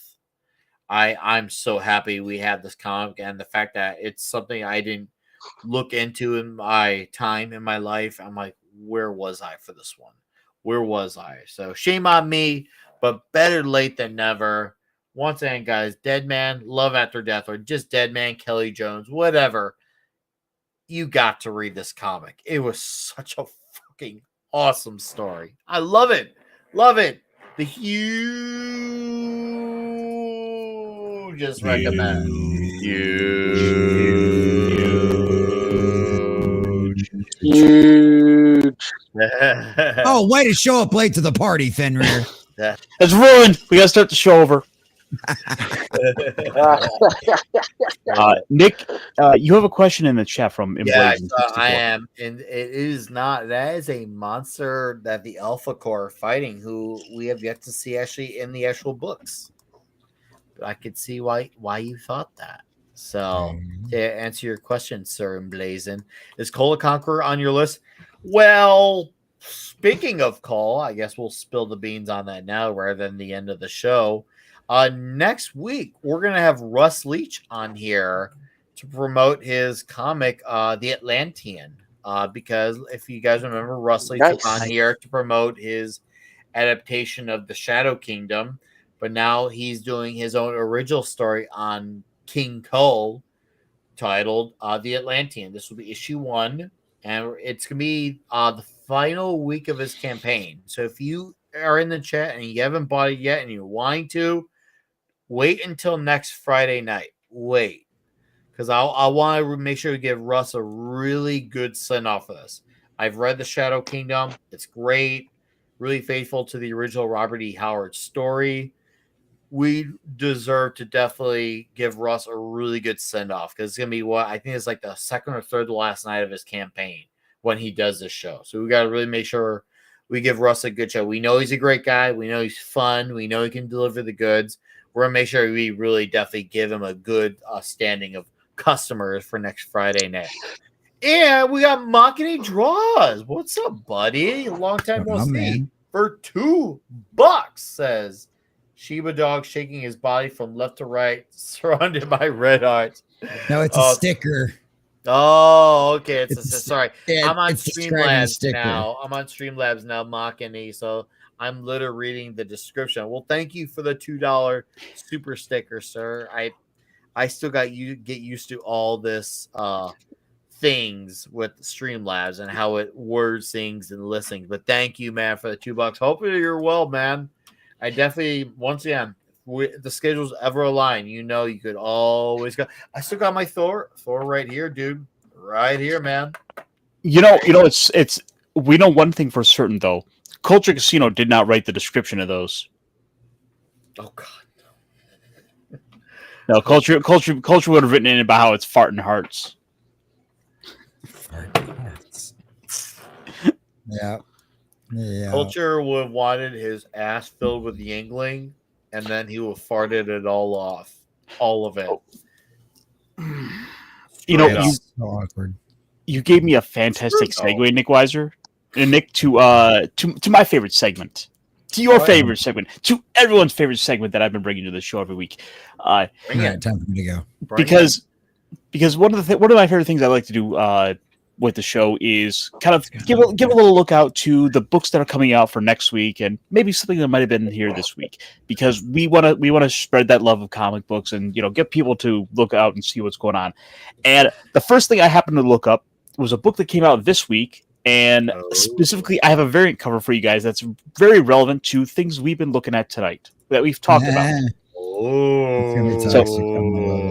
So without further ado, Nick, we of course. Oh fuck! Double standards, DC. Sorry. Okay. So Gotta make sure we get at least one butt cover from Nightwing. This is by my buddy Wes from Thinking Critical has been covering this run of Tom Taylor. Tom Taylor has absolutely soyed up Nightwing like no tomorrow throughout his entire run of this character. And Wes, I've been living through Wes vicariously through this run. This is a Nightwing who wants to hang out with people and have funsies. This is a Nightwing who It's so Tom bad. Taylor. That's basically every hero now coming out of DC and Marvel. It's no longer about superheroes and cool adventures. It's freaking lameness, man. Here's the thing. I don't even mind the homoerotic cover. I don't. That one cover in isolation, fine, whatever, cool. It's Tom Taylor and everything he's done with this story. I hope Wes makes a playlist of all his videos of what he's done. Basically, Tom Taylor is the Tom King to Nightwing. The way Tom King was the Batman, Tom Taylor is the Nightwing. And I should point out as well that this is actually a variant on an existing cover. It's just this time they wanted to make sure they saw, you got to see straight up, the cake that Nightwing brings around with him nightly. But that, of course, was a book that came out this week. Dude, if they did that with Batgirl, it would have every fucking screaming urinalist out there having a fucking meltdown. You said but also they will have my they would money. scream bloody murder. Oh, they would. With that said, though, I took Exactly, one other book coming out for next week that I think That's you might be look interested at in, Nick. anime right now. Fenrir, I think Cass is trying to say something. I have a couple other books I wanted to bring up, Sure. and it's as much as I enjoy a good bashing upon all of the double standards, it is a well beaten horse at this point. Mm-hmm. Oh, of course. Because We're beating what now? We're beating that horse some more. because Nick, this I have a facsimile for you that I think you are going to be grabbing first thing. I would love to. Take care, JT Kirk. Have a good night. Oh, Hi, JT. yeah. Oh, that's a facsimile I will get. Yeah, if I see this, it's mine. as Mike Myers says in Wayne's World, it will be mine. Oh yes, it will be mine. We're not worthy. We're not worthy. We're not worthy. Oh, those movies. So That mosquito wouldn't worry either. so Yep, yeah, got it. this one would be worth. I had to go and highlight this for you, Nick, because I just knew anything Hawkman, it's gotta be at least acknowledged. And Thank you. Thank you. Speaking of Hawkman, Wes from Thinking Critical and I are on his Patreon. We're doing a weekly show called The Comics Guild. And we are going through all of Miller World top to bottom, and then a random DC comic where we do either the entire story or a specific part of it. In the DC portion, we are covering the last run from Hawkman, which was my last Hawkman comic before I. Oh, where's Common? oh, he jumped out. Oh, he rejoined. Before I stopped reading DC, Hawkman was my last book I had on pull, and it finished great. Oh man, I can't wait to have this part of my to read. Caster, I better see this next week. I better. Because that Hawkman run was fantastic. Gardner Fox, the man himself. Gardner, thank you for your wonderful creation of Carter Hall, Katar Hall, Katar Hole, Thanagar, Thanagarian, Reincarnation, etc., etc. Go ahead, Caster, take it away. Otherwise, I'll just keep talking about Hawkman and not shut up. So speaking about other, little throwbacks here, this next one is from one of the biggest icons of, in all of media, but he's going back to the past as well. Of course, we have Godzilla's Masterpiece Theater, which supposes the idea of what if Godzilla had to deal with the world of the Great Gatsby. Uh-huh. Huh. I, of course, had to highlight this purely because this cover. That is a nice cover. That's great. That's nice. And just the ridiculous idea of putting these two like totally different things together in a book. This gave me a little chuckle when I saw this. I mean, how could it not? I mean, Yeah. this is wonderful to see. This is great. Like I love the font they have for the word Godzilla there. Even that feels like a nice little throwback. There's a lot of little things with the cover alone that's really making me want to pick this up. Because what can I say? I like a good cover. I like a damn good cover too. I like this cover. It's nice. It's very Because- nice. Yeah, like Well, even I- like the little dude in the hood and the cape down on the bottom next to like Godzilla's arm, like that looks like just such a classic like villain you'd see from like back in like the 30s and like the 20s, 30s, and 40s comics. You know, like it's like the A Dick evil version Dastardly of kind of Robin bird. Hood. So yeah, I dig that. I dig that a lot. I think that's fun.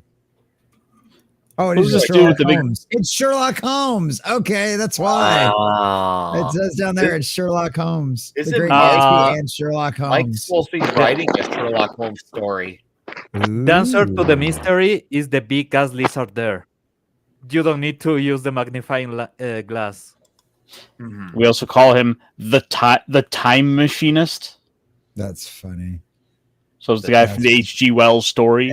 Yep. That fantastic And what homage is so wonderful. The fact that they got Sherlock Holmes involved in The Great Gatsby. Garrett Gester. and what I can only imagine is Daredevil. Right. Daredevil. It's like Houdini, but it's it's actually Daredevil. It's just the Houdini. It's the Daredevil of the time, but it's actually Houdini. Because there is that other Daredevil that does exist as a character that I believe Yes, is public there domain is. too. Yes, sir. So we could have a Daredevil sighting. That would be cool. Yeah, that's true. And a lot of people don't know about that Daredevil. Keywords, that one. Wait, So, guy yeah. with the big huge boomerang, red and black using guy. You're right. It might be Dracula. D-Bud might have a point that it could be that one. I was thinking the other Daredevil, but you know what? I think D-Bud's right. And I know D-Bud if D-Bud's saying that, he's usually because he's saying that from a place of knowledge. Yeah, Well- but it's a big D. Maybe he's just Dickman. Maybe. Oh, you really had to do that. He's big D energy. He's got big D energy. Well, also,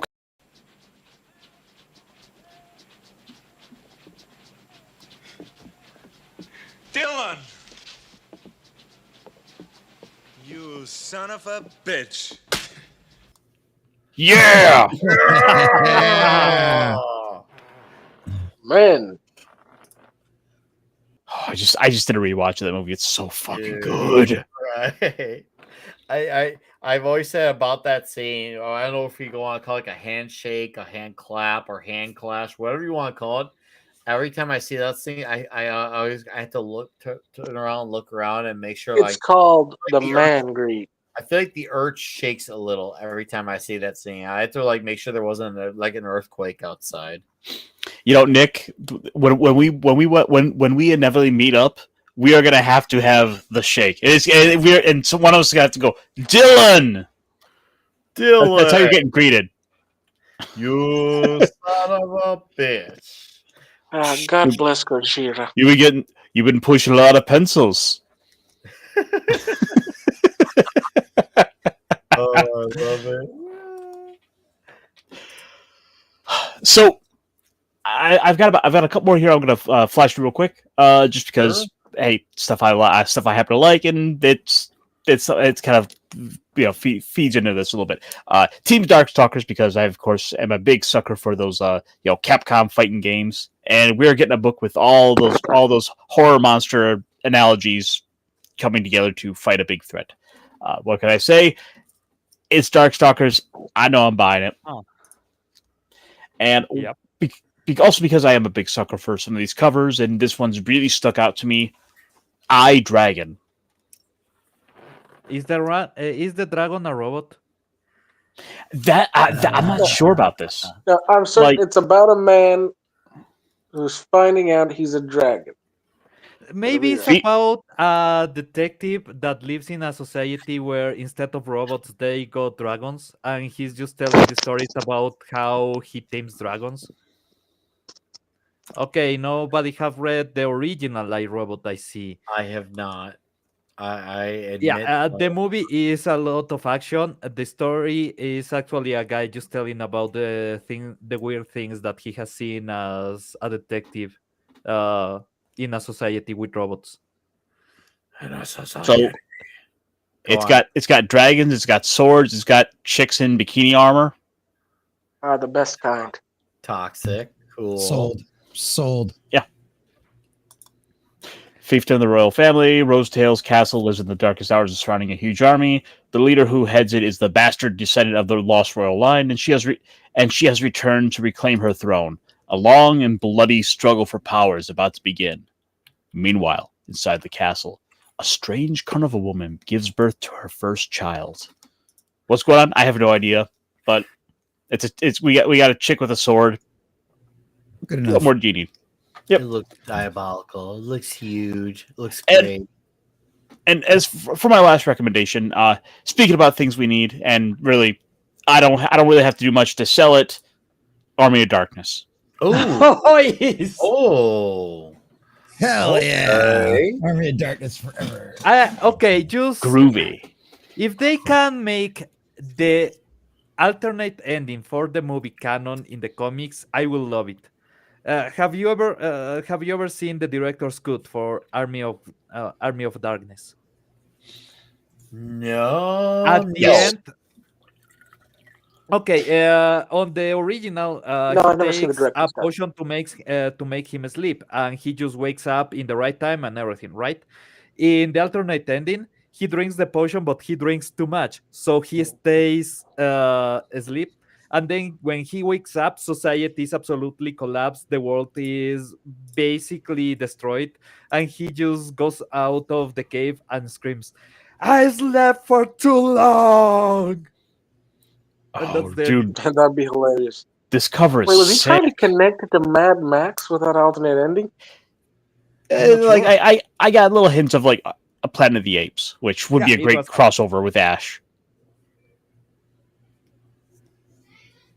Well, it will be obvious that I'm talking about Ash if it's Ash and the Evil Dead. So yeah, but that cover is fucking great. It's like it's not even like a straight cut down the middle. No, we got to do it off center. No. You haven't seen the alternate ending. That's Ash from the alternate ending. That's him from right. the future. That's great. I was just talking about that. Yep. Well, I mean, Great. oh, dude, I'm just caught up with how good the skin looks on these. But It looks almost real. But anyway, that was my recommendations for books this week. There's a few others I would probably recommend as well, but these are the ones. These ones I wanted to take a moment to highlight and let me know what you guys think. What books are on your list to check out for next week? Is there something that I missed? Let us know. Oh, Saturday Morning Adventures TMNT number 17. Eric Burnham is the writer. It is a great TMNT comic, and it is so much fun. And I have been having a blast reading a comic that is based off the 80s TMNT cartoon, which, even though I came from that era, it's not even my favorite TMNT cartoon. It's not even my favorite one. It's not.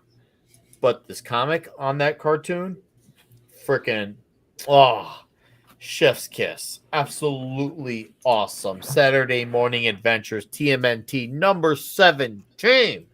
Oh, it's so great. I have been having such a joy with this guy. And the fact that we're all a year and a half into this and it's still maintained the groove and the fun. I am having such a great time with this story. And I would stress, if you're a TMNT fan, especially from that era, this comic was made for you. It straight up was made for you. There's no excuse, especially if you're someone who's, I guess you could say, some people like to use the term about fandom stuck in the past. Well, this comic is literally made for people who are shamelessly stuck in the past. And now, could someone who's getting into the TMNT get into it for the first time in this comic? Maybe. Either way, they're going to recognize how fun this comic is, because it's silly. It plays on a lot of the tropes. I feel like definitely if you're from this time, you'll benefit the most from this read. It sounds like you want to say something, Caster. Oh, I was just going to say that this is basically the entire line of the Saturday 18. Morning Adventures. Sorry, number 18. Yep. Well, this entire line of these, when they did the G.I. Joe ones, when they did the Dungeons and Dragons ones, like, they've been consistently well worth the time to read. This has probably been one of the best things that's been coming out of IDW that's they haven't ruined. No, Yeah. it's been awesome. They haven't ruined yet.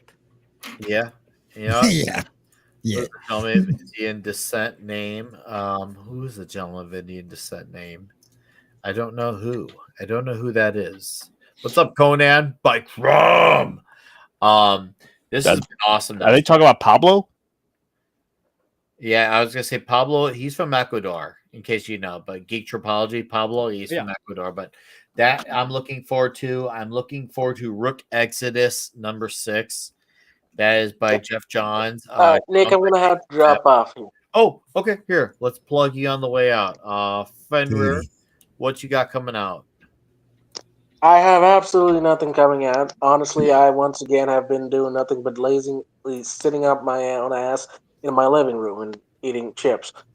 But you know the drill. I will do something Controls eventually, on Twitter.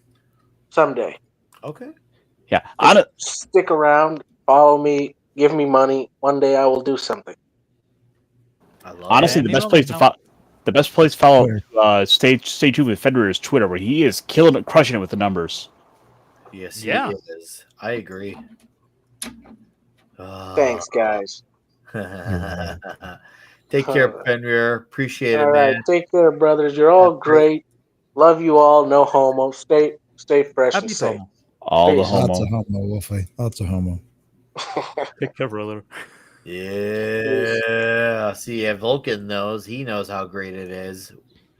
It really is. It really is great. So it's because he knows. Oh, hold up. What are we doing here? Let me. All There right. you go. The final floor. By the way, there's up to like 20. No, it's 14 now, but there's at one point 21 on Rumble. Thank you guys for that. Yeah, Rook Exodus. I cannot wait for that. Rook Exodus has been a great series. I would even say one of the best monthly series going on right now. It's really great. I'm really excited for this one. I think it's the ending of the first arc, and Jason Fabek's art is really good. He's like Jim Lee, but better when Jim Lee was at his peak, but better. And I'm gonna say those words, but better. And I'm gonna swear a lot of vulgarities on that. Jason Fabek is better. Yes, he is better. He's Jim Lee, but better, straight up. It's awesome. Um, it is this really cool story with these people who have these helmets they're kind of linked to their helmets, and they are in this dystopian landscape. It's a really cool, unique story, and it's in its own universe. It's such a cool comic. Yeah, there you go. Vulcan knows Rook Exodus has been great. It really has been. So I can't wait. I can't wait to read that. It's gonna be so. It's been such a great series, and everyone needs to get on that wagon right the frick away. And the fact that it's been 5 issues and all of y'all have still been slacking, now is a great time to correct that. Now is a damn good time to correct that. I feel like there's one or two more. Oh, Void Rivals is back next week, number 13. So Energon Universe, after the way issue 12 ended. I'm glad Void Rivals is back. I'm not gonna say too much, so that way others can get to speed. But it's Energon U. You should be reading it, and especially with the way the last 2 issues ended, it really connected to the whole picture that much more, and it really makes it feel like this story is, well, everything feels so much more smaller now because of Void Rivals. But then there's Conan the Barbarian number 16, the final one. And this is important because, as my friends Andre and Tom have covered very well on Midnight's Edge with their video on the story The Frost Giant Star, which is one of the first Conan stories ever made. Every company who's had their license of Conan has kind of done their take on the Frost Giant's daughter. There was the Bond Destiny take. There was the Dark Horse take. I think there was the Marvel Frazetta. take. Frazetta. Yeah, And of Frazetta. course, yeah. And there, of course, the original. There's now been this Titan take, which the Titan take has been mostly very faithful to the original story up until what's coming of this next issue. So basically, the story is very faithful. It just kind of tells it from a different perspective, except now where the previous issue ended is where the story normally ends. Normally ends in all the other iterations. This last issue is probably going to add a whole other layer to this. And I'm looking forward to see how it adds to this story. And I'm really looking forward to seeing Doug Braithwaite on art again, because I feel like this arc of this, compared to his previous arc, he's gotten leaps and bounds better. He may not be Roberto De La Torre, but he really, really stepped up his game with this arc. So, Frost Giant's daughter, the Titan Comics version, I can't wait to see how it wraps up. It's going to be diabolical. It's going to be huge. And it's going to set us up for the Savage Sword the week after. And then Battle of the Black Zone the week after that week. Yeah. So I I do have a Conan related story for you to toss you. Just something to highlight briefly here. Well, just slightly outside the realm of comic books, but still in the realm of Conan. At the moment, over on Kickstarter, there is currently a campaign going for the Conan the Barbarian role-playing game.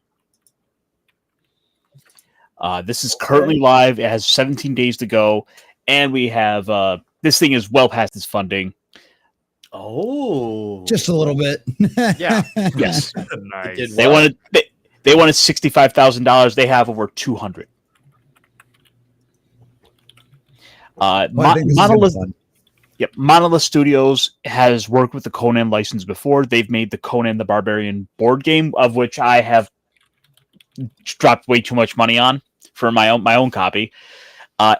And now they're giving us the role playing game. They make some excellent miniatures, which are in this campaign as well. There's a little preview for how the system actually works. They have spectacular art.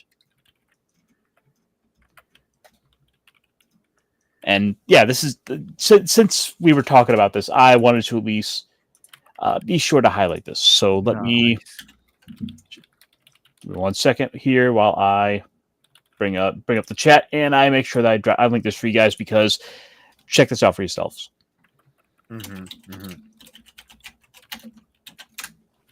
Dude, yeah, I like the art. That's snazzy. I Like there's an art book. We have adventures and stuff all over the game, from like Stygia, the Kuthites. That they have some kind of unique maps to it as well. And yeah, this is something that I'm looking to check out. I'm probably gonna pick up at least the hardcover for. And I would be remiss if I did not mention it here as well. As one should. So come on, whip. If only. Wait, can I highlight this? Yeah, I think you can. Can you? The art is spectacular on these. We got, Yeah, the art does. Yeah. Look Yeah, that's it gorgeous. looks really killer. I this looks fun. Even though I don't know anything about board games and such, this looks good to me. Oh crud! We were at 50 votes, 58% under do it. You're 2% away from 60. If people really want me to read Absolute Batman and review it, read and review. So, I promise I didn't have anything to do with that. oh, you're rigging the game. Oh, you're the 3 a.m. Bella dumper. I don't know what you're talking about, Nicholas. I have no idea what you're talking about. Oh, How many votes did you do to get Common it? Nerds, Common Nerd Gaming. I only have 3 votes. It's only 3 votes. That's all. I'm not quite as bad as a Democrat.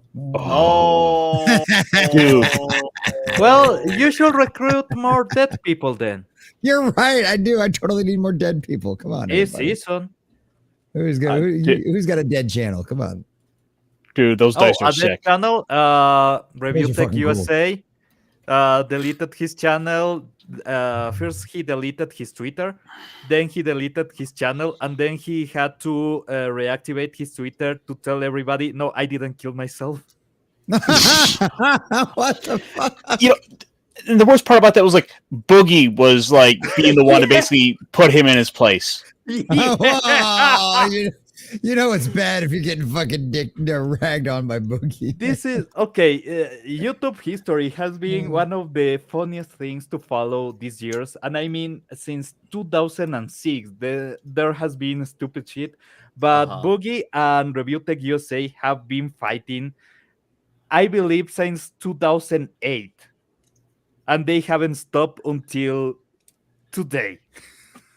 Dude, that's a lot of minis. That's a lot of minis. 221. A lot of minis. That's huge. That's huge. Plus, they're going to be dropping in some extra ones with Kickstarter, with all the Kickstarters. So, just like I said, check this out for yourselves. If you're of the role-playing game inclination, or you want to just be a barbarian, it might be worth your time. Check it out. They have a preview available for the rules for this, and yeah, be the judge for yourself. Come on, boys. Don't act like you're not into role playing. Just a quickie, Jeremy. Thank you very much. And I have one last Kickstarter I want to highlight really briefly here, and it is back in the realm of comic books for us. This has been in my opinion, one of the longest running and most successful of the indie comics out here. Like Rippaverse brings in a lot of cash, but he hasn't put out 10 books in 5 years. Actually, more like 15. Because I'm talking about Common America. Oh, nice. Yeah, which is Captain on America's doing really well. which is on volume 10. And the buy-in for these is like $10 for is like $10 or $15 for a hardcover. Like I don't know how he managed to pull this off, but it is fantastic. They have been able to be one of the most successful because it's not only is it taking off and getting all these out here, it's getting adopted by Japan. Japan is starting to take on the character and are taking a love to Carly and the other common girls. Mm-hmm. Japanese people have been buying the memorabilia faster than Americans. Oh, not surprised. Not surprised whatsoever. I love that they just have the sold out. Yeah. Yeah, but by the way, like I Package. said, volume 10, you could buy the book for $10.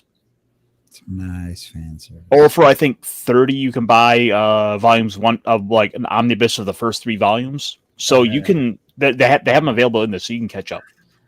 Mm-hmm. Mm-hmm. And dude, come on, look at those covers. They're toxic. Yeah, yeah.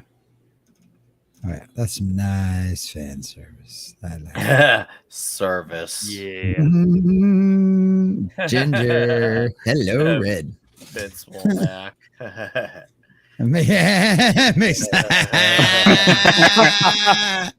My desk just raised by 3 inches. But with that said, guys, that was Common America. This is one of my most consistently backed campaigns. Whenever they put one out, I'm there. Do yourself a favor, check out Common America. They have a Webtoons comic out if you want to get a little free sample of like what they're doing with the comedy. Yeah. You should plug it in the chat. Go ahead and plug it, man. You know you're welcome to. Yep. So why not? Plug it, But- boy. Yeah, that's all I've got. I know I've kind of thrown a lot out there, but I ultimately want to help sell more things, and these are the things that I'm into, and these are the stuff I at least have some familiarity with. So I'm going to bring you to the show and show you guys a little bit of love, a little bit of passion, and we'll maybe one of these days we'll sit down and we'll bring you a little bit of that tabletop nonsense over here, or I'll make Nick play some Dungeons and Dragons one of these nights. 1 year. He could be a barbarian, guys. What do you think? Nice. I could see a barbarian. I could see that. So okay.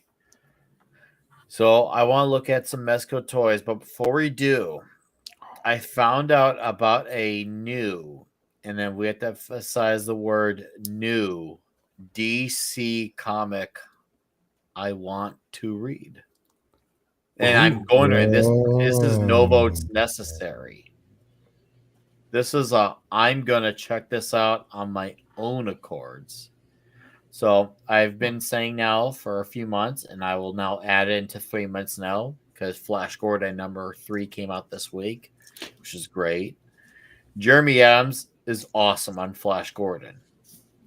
Love it. It's such a fun comic, and with the hype that my friends who still read DC have told me about him being on the Flash with Wally West. Jeremy Adams announced today on Twix and Instagram he will be writing Aquaman for DC, and it starts in January. And I actually want to read just because I know he is writing it. And this guy is a legitimate fan of comics. He actually is into characters. He says Arthur Curry is going to get a major power boost in this. So he's gonna and also he said count on a lot of kaiju monster badassery. Huh. Jeremy Adams feels like he's gonna take Aquaman and really pedal to the metal with this character. I am looking forward to this, and if you see my comic, I've been away from DC Comics for a few years now. I'm coming back to give this a shot. I love what you're doing on Flash Gordon, so you have given me hope and trust. Let's do this. I look at this cover and I wonder if we aren't going back to a little bit of the Peter David era of Aquaman, where he would, which was back. Yeah, well, if there was the Hook, but then he also had the magic water hand. Yeah, he had the wire hand. He also had the long hair, which they brought it back for when the first Jason Momoa movie came out, but it looks like he's ditching that. But I see this image and I'm just like, bro, this looks like this is gonna be an Aquaman story based on Aquaman being more awesome and badass than ever. I am so freaking in, and the guy is decked out in Aquaman gear, which to me that should be kind of be standard. Or Jeremy Adams right there, shirt, hat. That he apparently he's written a really good Green Lantern run so far. I haven't read it, but I hear it's really good. You, And you I know, follow him you on know, Twix and Instagram. He seems like a really cool, nice guy. He seems like just a really fun guy. I think he's a dad. He loves posting about comics. He really loves posting about comics. he he kind of looks like Mr. Bean. Mr. B. Yeah, I can see why. I can see Just that. gotta give him I the could mole. totally see that. Yeah. It's horrible. I'm going to give this a look. I hope it's good. I really want this to be good. If it's not, I'm going to tell you. But Jeremy Adams has definitely earned my trust with Flash Gordon. He has absolutely earned it. Yeah, no, like that cover that cover there looks awesome. Like that has something I do want to check out. Like, come on, he's got a water sword. He's riding a shark that's chopping right through the Aquaman logo. He's got a little bit of a beard, so he's got a little bit of that roughness. Like they gave him the Riker beard, and he's back in the classic regalia. Yeah, I saw a summary of it on our website. He says count on lots of action. And I'm like, that should be standard for superhero comics. I'm like, Yeah. okay, this guy clearly is excited about this comic book. He wants to do this. And once again, with Flash Gordon, I'm listening. If worse comes worse, I don't hang on. I gave it a shot, but I have optimism for this. So I have a feeling I'm not going to enjoy Absolute Batman considering I end up reviewing it, but I feel like there might be hope here. There might be hope here, and this could be the one thing I buy from DC for the next few years if it's good. Keywords if it's good. I want up reading Absolute Batman #1. Oh, he doesn't want to talk about it, I guess. Wow. Dude, that's what it did to me earlier. It just straight up glitched the hell out. Like that's all. Like it just like went. So, but it's a new system. It's gonna have glitches. Button. Yeah. No, it's on its fault then. All right, go on. So I was saying I happened to check out Absolute Batman #1 this week. Yeah. And it seems all right. I don't really like what they were doing at the very end there with the way they're setting things up. I'm like, it's fine. I'm kind of curious where it goes, but can we just get? It just feels like we need to get Batman back. We need to get at least the mainline Batman back to like firing at all cylinders before we start talking about trying to like do Ultimate Universe Batman. Yeah, it's the same that happened with Spider-Man. Ultimate Spider-Man started really, really well. Now they are mixing it up with some race swaps and everything, and I'm like, do they really want to fuck up this one? Yes, they want. It's fine. I do like what they did with like the cape. It's silly, but it kind of works for me. Oh yeah. I was thinking about what they did with Black Cat and everything. Yeah, like at the very least, like the hero himself seems kind of cool. It just maybe a little bit of the surrounding stuff around it. I have a little bit of an issue with. So maybe next time let's actually make like Batman be the central focus of the issue and not tell a story through Alfred's eyes. Toba King, yeah, I want classic Batman too, but I don't know if people are willing to go to that route, especially because classic Batman for me is original Batman. Oh, you're talking about the 30s, 40s. Yeah.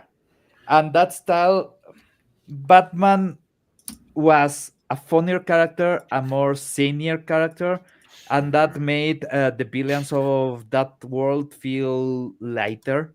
Mhm. When they started to go on a darker side of Batman, because the villains were already dark without the weight of Batman being a bit of a joke, everything became too dark. And that's the issue that we have now. Everything is too dark. And Batman should be more lighthearted, should have more jokes, more fun, because it was a fun story. It was a really fun story. Mhm. And that makes shine the character even more. That's something that I don't know. For some reason, in the 90s, everybody thought that being sad meant that you were deep, and that depth that they try to get into Batman don't really work. Mhm. Mhm. Just Well, I think mean, about, he is the optimist that didn't go the route that the Joker do, and that's part of the Killing Joke, right? Mhm. That one bad day is the difference between Batman and the Joker. The thing is that Batman had already that bad day. He just chose light.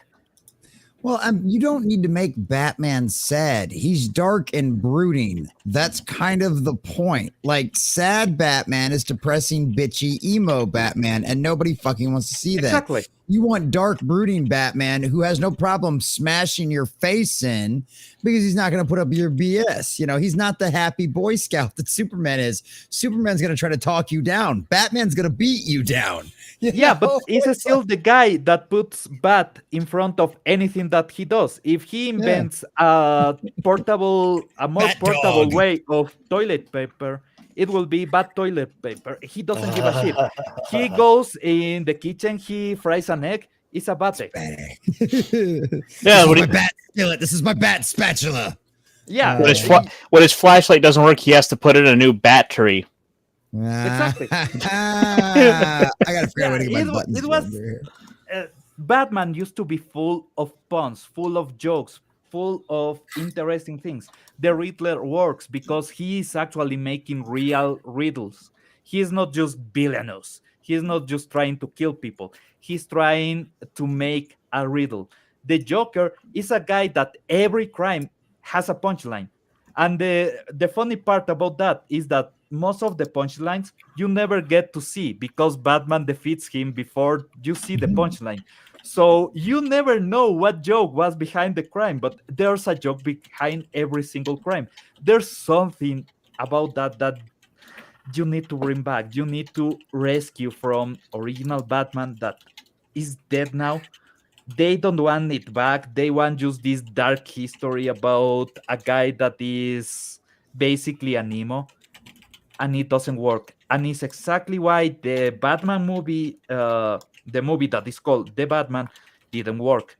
They tried to do exactly the same as in the comics with the Riddler. They had a Joker. We just saw a silhouette, and that's it.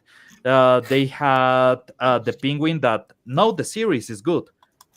In the movie, is It shit. has been. Oh yeah, I can't stand the movie now. I've been enjoying the series. It's not what I would call like a definitive take on any of the characters, but has the show been enjoyable and good? Yes, it has been, and I have been invested in it. And it's something that I hear Colin Farrell has said that by the end of the show, you will absolutely hate Oswald. And you know what? That's Mhm. kind of the point. He's a No, villain. That is absolutely the point. I will give you So a point I'm of gonna stick contrast. around. I will give you the best point of contrast that you could ever get. It's called Batman Beyond: The Return of the Joker. Great movie. Yeah. Great movie. During that movie, Outstanding. you see Bruce Wayne being lighthearted. You see Bruce Wayne being just a normal person. And then you see Batman trying to keep a bit of humanity when he sees the transformation of Robin. Mhm. And that point, you really see why Batman needs to keep that lighthearted tone, because everything that is happening is so fucked up that if he gave up and fell into that darkness, he will be a Uh-huh. monster. And that's part of what they are trying to impart on the next Batman. because the story is not about current Batman. It's about Batman Beyond. But it's a bit of a backtrack so they can show hope being lost and a way to redemption. And through that, they actually show how Bruce Wayne got so fucked up on Batman Beyond. Because the guy is basically staying as a bit of a hermit in his house. Well, obviously, he's trying to still do Batman work, but he's no longer the guy that will try to save the world, right? That's, I don't know, man. I think people don't want to go to the lighthearted era of Batman because they think that the Adam West is era is a joke.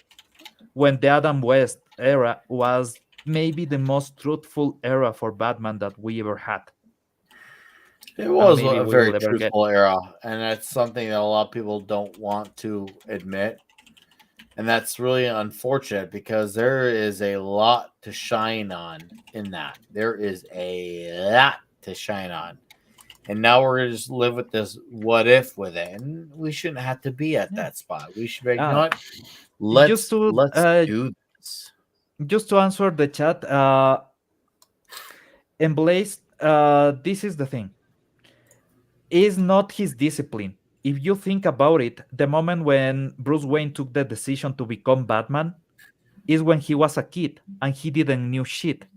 But he had everything that Thomas Wayne teach him about being a good guy, about being responsible, about fighting for something. So it's not that Batman is just disciplined. He's good-hearted. That's the key of the character. Yeah, and that comes even from when he was a kid. When he's a kid, he takes the decision into training and becoming Batman. He could have, he's a guy with enough money, enough resources. They tried to do that on the Nolan Batman movies, where he tries to kill the guy that killed his parents. Yeah, that is not Bruce Wayne. Bruce Wayne decided from the get-go, no, I'm going to be something better. At one point, he understood that that better was being Batman, but he always had that light. He always had that bright future in front of him. There's never that point that that's a great example. Mr. Freeze. Mr. Freeze has that moment of doubt and he takes the evil road. But he's still fighting for something good. And Batman had that chance. But he stays as a hero. Mr. Freeze don't. Mr. Freeze takes the evil road even though he is fighting for the right reason.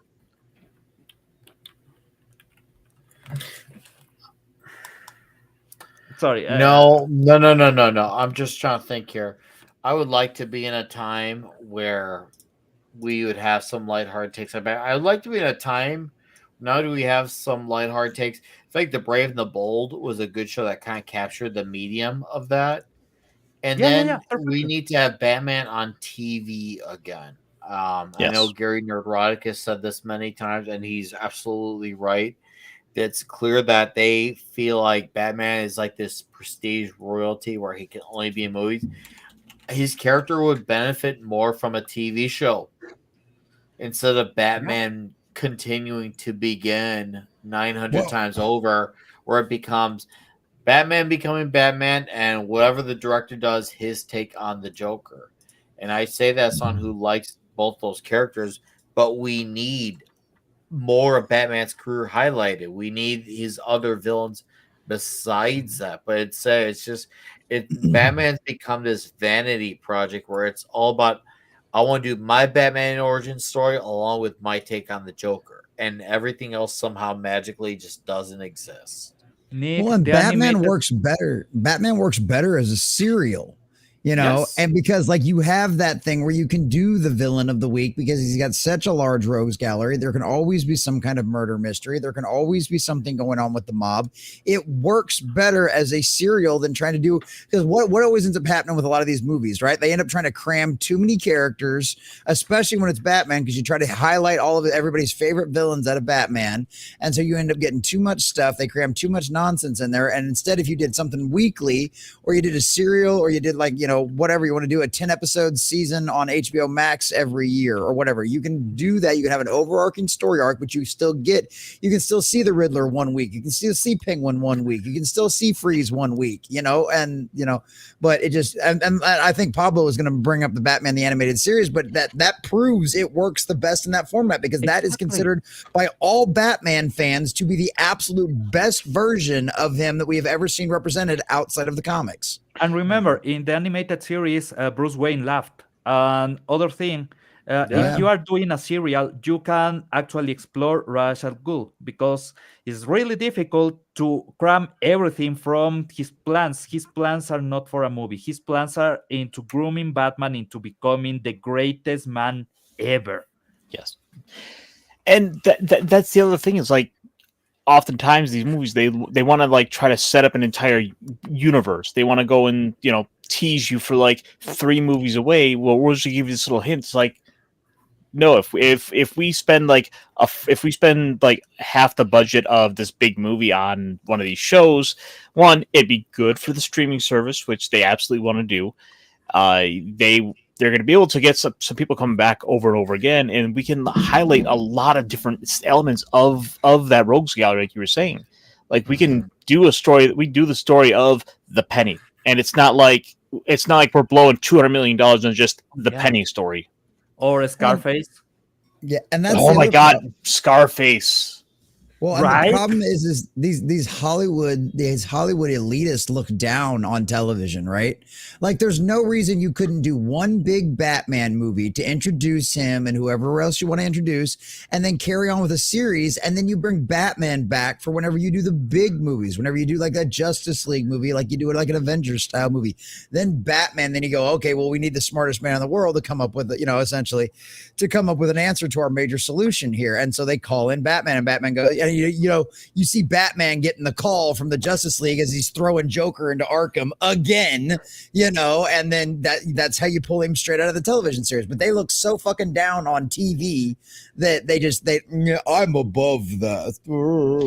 Or what you do is you take the first episode of the show and do like a 90-minute special with it, and then you throw that into theaters as like the tease for what's to come with the rest of the series. Like, we don't even gotta worry about the Justice League stuff. Like, maybe like season 2, we'll drop in a little cameo. We'll have like Green Arrow show up, or we'll have the Red Tornado. We'll get Plastic Man. We'll kind of work those other guys in, but season 1 is gonna be all about setting up the Batman. I just meant like pull Batman out of the television series and bring him into the movies, have his TV series going on all the time, but bring him into the movies when you have like the Avengers level kind of events and stuff. Mm-hmm. Right. But no, it would work. That would work great as like that. It's like, and it's so dumb. This isn't rocket science. It's really not, but they're so up their own asses, man. Their egos will be their downfall. So. Oh, ain't that the truth? Well, I mean, we only got to wait about another 10 years or so, and then Batman will enter public domain. Yeah, Batman and Superman. Superman enters the public domain in 2029, and then Batman enters the public domain in 2030. It's later than that. It's like 9 and 10, something like that. Let me do a slight correction on that, because this is the key thing, and this is what Disney actually has lobbied to create. Batman, the intellectual property as it was when it launched, right, will become public domain. Batman, the way that he's a year after that, is still not public domain. So if you want to go in using the Penny, I think the Joker will be safe. I think the Riddler will be safe also in like a couple of years.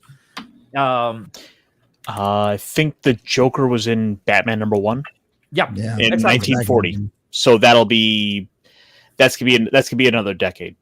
Okay, Yeah, another decade, but you still are getting a lot of these characters. The costumes, the Batmobile, a lot of what the Batcape has, and the Batcape in general, are not public domain. So a lot Right. of the tools, a lot of the things, a lot of the characters, like I think Commissar Gordon will be available. I don't think Barbara Gordon will be available no, that was so until. much later. Well, we'll But be the able to thing that, we'll be able to put Batman and the Shadow together. Oh hey, yeah, there you go. that already happened once. But the thing about it is too, Have it's it like a We'll few do it right. times, more you than don't once. you don't need all of those extra whiz bangers to make Batman Batman. If you've got the suit and you've got him going out there being a detective, you don't even have to bring in like his iconic villains. Hell, you can make up your own damn villains. You know what I mean? Just add to his rogues gallery if it's public domain at that point, And what's really going to be funny though is when it does go public domain and somebody takes that limited amount of access they have to Batman and makes a damn better story than any of the rest of the Hollywood does, just with being able to use only that version of Batman. They are incapable of doing their own billions. If you have seen, basically every time they do a superhero, it's a billion seen from a normal point of view. Well, They think heroism the, as villains. I mean, they'll be able to start with characters like Doctor Death and Hugo Strange. Yeah, there you go. Ooh, Yeah, Hugo Strange would actually be good. yeah. I would Yeah. love a Hugo Strange story the same way I would love a story that focuses on the ventriloquist. And Yeah. this is a segue into Emblazoned 64's question because I've been hanging on to this for a while and I'm going to answer it for him. Would your two be good then, Nick? It would be nice. I wouldn't say it'd be ideal. We technically more or less were supposed to have that with the Batman movie. Right. I feel like that really wasn't all done well in that movie. Now, if you enjoyed it, don't let anyone take your enjoyment away from you. But I want a Batman who is seasoned, who is at the top of his peak with being a detective, top of his game with fighting crime. The Rogues Gallery is absolutely well established, and we have a Nightwing in the picture too. Dick Grayson as Nightwing. It's insane that we had some show on the CW called Naomi. In the last few years, we had a show on Supergirl. We had we have properties come out for DC. We still And yet haven't gotten the We're Nightwing gonna make question. has we're gonna make not. a And Batgirl no, movie. the Titan. Yeah, we were gonna have a Batgirl movie. We had a Batwoman show, and yet we never had a Nightwing movie. And no, the Titan show never happened. That show is awful, it's horrendous. Good night, Muhammad said. Hi, Betty. We've never Let's- had let's- a Let's be fair though, full-on- Nick. What? They gotta fight. They gotta work really hard to find someone who could fit Nightwing's pants. Oh yeah. Yeah, But yeah. they have done all this shit, and if they wanted to do a drama that is cheap to produce, that is really intense, and that they can go really long because there's a lot of material. They haven't done the question yet. No, they have They not. are They could that do stupid. they could do a great question story. They could do a great Green Arrow story, and they wouldn't have to spend a lot of money on either. Dude, the question is cheap as hell. You just need to remove the face, and removing the face is as easy as getting green cloth. That's it. Anything else is absolutely on the cheap. The billions are human billions. No, not everyone, but the setting is just cities. Is really easy to do, really cheap to do. There's not much to expand on. Instead, they are doing Supergirl and fucking that up. Uh-huh. I'm just saying. No, and you're saying good. You're saying good. And I appreciate. What's up, Metal Movies and Brewskis? Thanks for dropping in. The fact there are still 15 of you here, 13 of you on Rumble. I love it. You love to see it. It's fantastic. It's diabolical. I It's have a huge. question. I have a question for somebody on the chat, Dobakin. When you say no Red Hood movie, Would you like a Red Hood, meaning new Red Hood, right? Or do you mean the persona Red Hood that was used between different criminals, including the Joker? Remember, it was just a costume that anyone in the criminal world would use to hide their crimes because it was Mhm. just a persona. And that's why they dressed the Joker as Red Hood, and that's how he gets into the acid bath, right? Or at Mhm. least that's one of the versions of the origin of the Joker.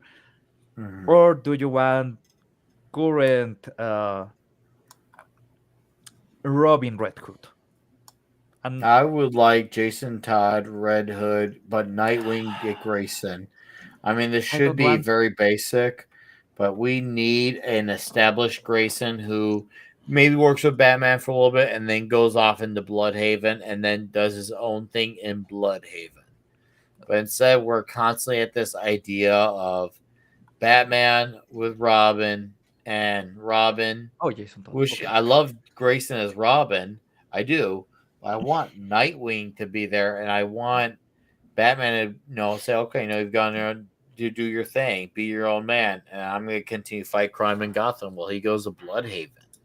But they are so stuck in this Batman and the Joker.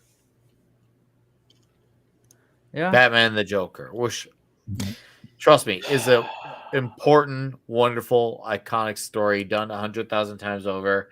We'll always cherish and respect. But there's so much more to this area, and We we haven't have gotten a not good even Bane. we've not got no, we have not. We need a Hispanic Bane, full of venom, full of muscles, full of roids. That's what we You need. back with the Adam West show, like as fun as it was seeing Cesar Romero as the Joker, the best villain in the show is the Penguin. Oh Yeah. yeah, he's outstanding. And for myself, like a close second is the Riddler. Like, Catwoman, man. mm, You don't get that hips and don't Sorry, feel oh, Cat. cool. freaking Vincent Price as Egghead. Oh yeah. That's Oh, all the more reason in Blazin. He's been Nightwing in the comics for 35 plus years, maybe 40. And yet we have had a Batwoman show and a Naomi show. And we also had a Batgirl movie. The thing is, Nightwing has not only been this Nightwing in the comics for this long, dating back to Teen Titans from George Perez and Marv Wolfman, but he's also had successful comic runs that sold. Even some, keywords some, normies know the Nightwing logo. It may not be as like memorable as like the Superman logo or the Flash or the Green Lantern, but a lot more people are going to know who Nightwing is over Batwoman or Naomi. A lot more people. There's a better chance of that. yeah. Just to Nightwing answer has Tobakin, fans. I will do a serial about different mafia guys getting in the Red Hood persona, and the last one I will just leave at an open ending. So you may think it's the Joker, maybe not. That way, you also don't reveal a real identity for the Joker. You keep it as a mystery. It's a guy that has an accident. You don't see the accident. You don't see anything else. The series ends there. That's all you get for Red Hood. Different Red Hoods every single episode, and you know any of them is the real one Mhm. because Red Hood doesn't exist. Final one, just have an accident, just falls in. You don't even see the chemical bath. You just see a guy falling off the rail in a factory, and that's it. You end there. I agree with Marvel movies and Brewskis as well. Detective Show, Nightwing, cross between Daredevil, Dexter. Yeah, we Yep. need that. We need that Nightwing show, and Nightwing needs to actually be a positive character. He was the contrast to Bruce Wayne's darkness. You can have the area around him be dark, but Dick Grayson as a personality needs to be more Barry Allen than he needs to be Bruce Wayne. Absolutely. He needs to be more good natured in spirit. All right, guys. I hate saying it, but this is gonna be a part where we call it a night.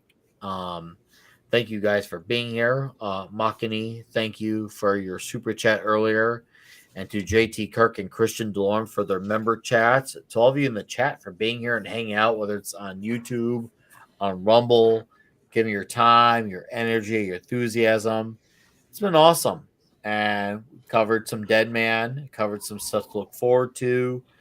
And also, guys, next week we're going to have Russ Leach on here to talk about The Atlantean, which is going to be his comic on Cole, his first issue, his original story.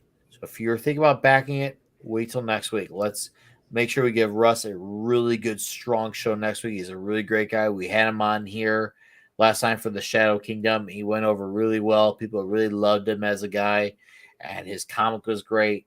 Let's do it again for him. He really deserves as this campaign for the Atlantean comes to a near wrap. So let's make sure we give him a good, strong showing next week.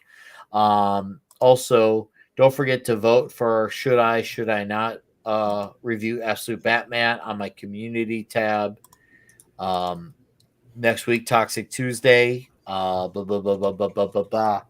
Oh, we'll be talking Nightmare on Elm Street, and we'll be back here next week having Russ Leach on.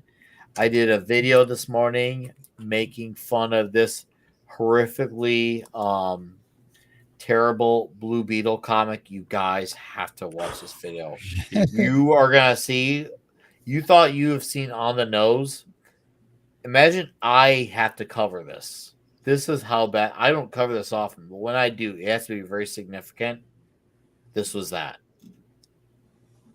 Shit. Watch this video to see what I saw in this Blue Beetle comic. So save that to your watch later. If you want to watch right when the stream ends, that's fine too. And of course, I'll be on Sunday night after the Penguin episode concludes. I'll come here live to talk about the 5th episode. That is what's coming up on my side. Lots of stuff coming up. Most likely a review of Absolute Batman since we're nearly at a 60% vote. Remember, go vote, vote, vote, vote, vote. If I said I'll do it if there's 60%. Right now we're at 59%. So Go rock the vote. Close. Yeah, go rock the vote. We'll actually count no 3M ballot dumps included. Thank you again, chat, for being here. I'm going to let these gentlemen plug their plugs on the way out, starting with the Iron Caster.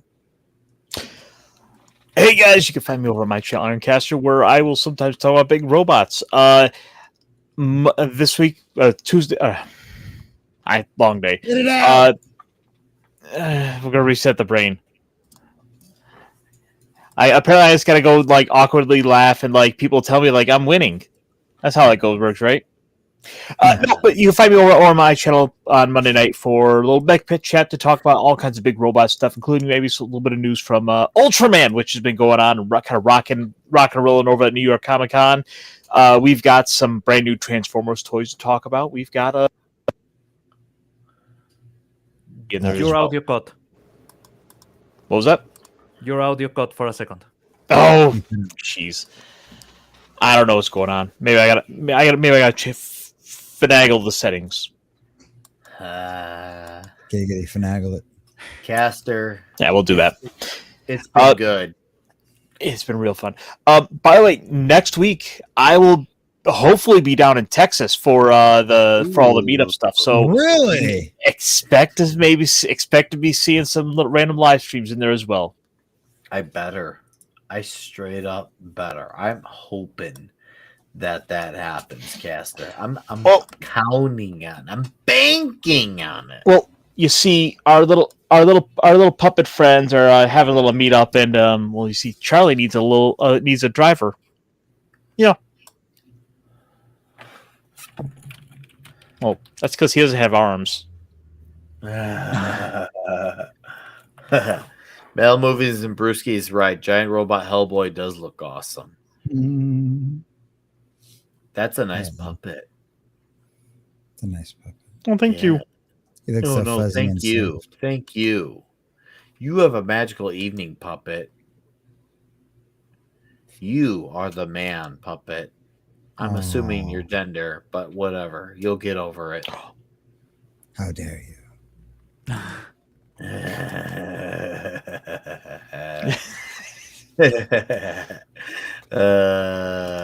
Thank you, puppet and caster.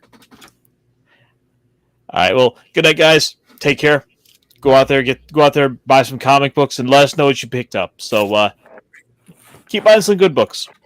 You heard the man. Listen to him. Thank you, caster. Have a great night and weekend. Let's bring on the common nerd.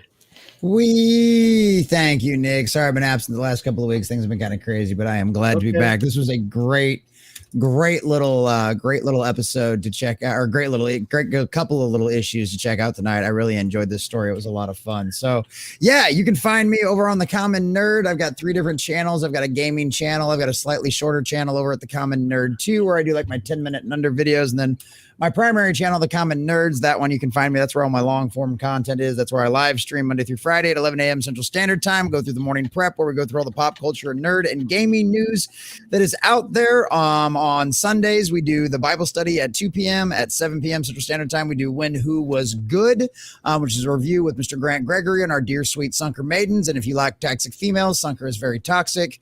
So come hang out with us on Sundays at 7 p.m. when it's an actual watch along. So come follow us over there on Rumble. For that one over at the Common Nerd. We just crossed 500 subscribers on the Common Nerd Gaming channel. Woo! Thank you. That thing is officially at the 500 mark of monetization, so we can do super chats and memberships and all that kind of stuff over there now. We just crossed 1,300 over on the Common Nerds channel, so if you haven't gone, make sure you subscribe over that one. And then our Common Nerd 2 channel, which is our new one that's just going to be strictly videos, no live streaming or anything like that. That one's like 25 away from 100, so go check that one out as well.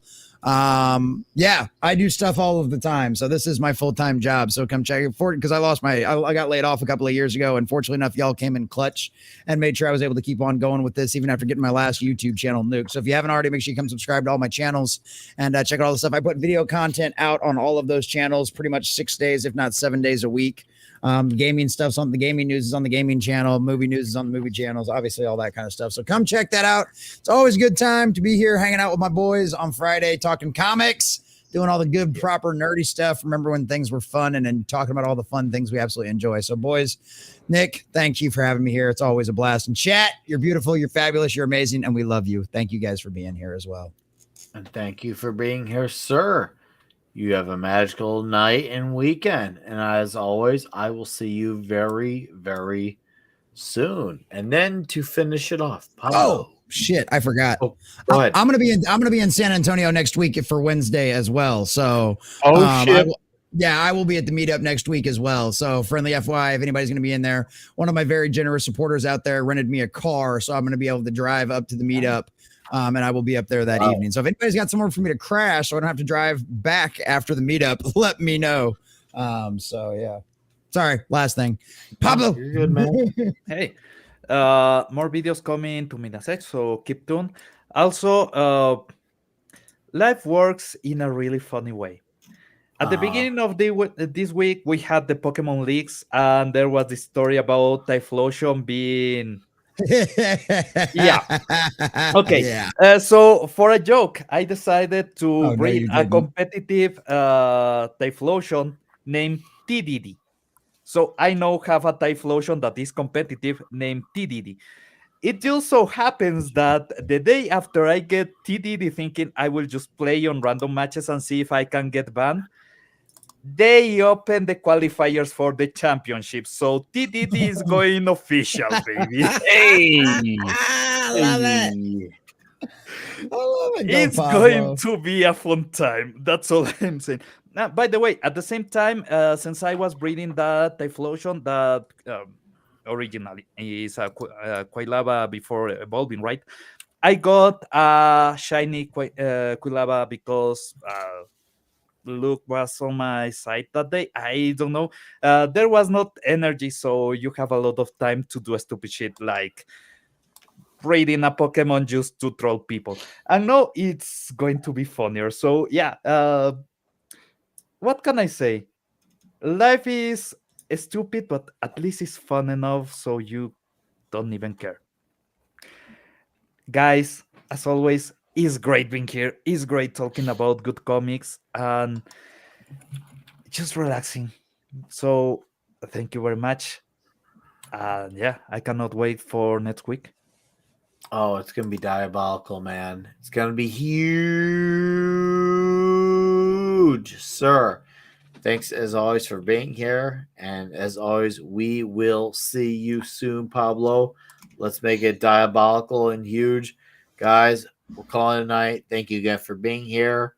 Have a great weekend. Hope to see some of you on Sunday night after the Penguin finishes. Goodbye. Good fight. Good night.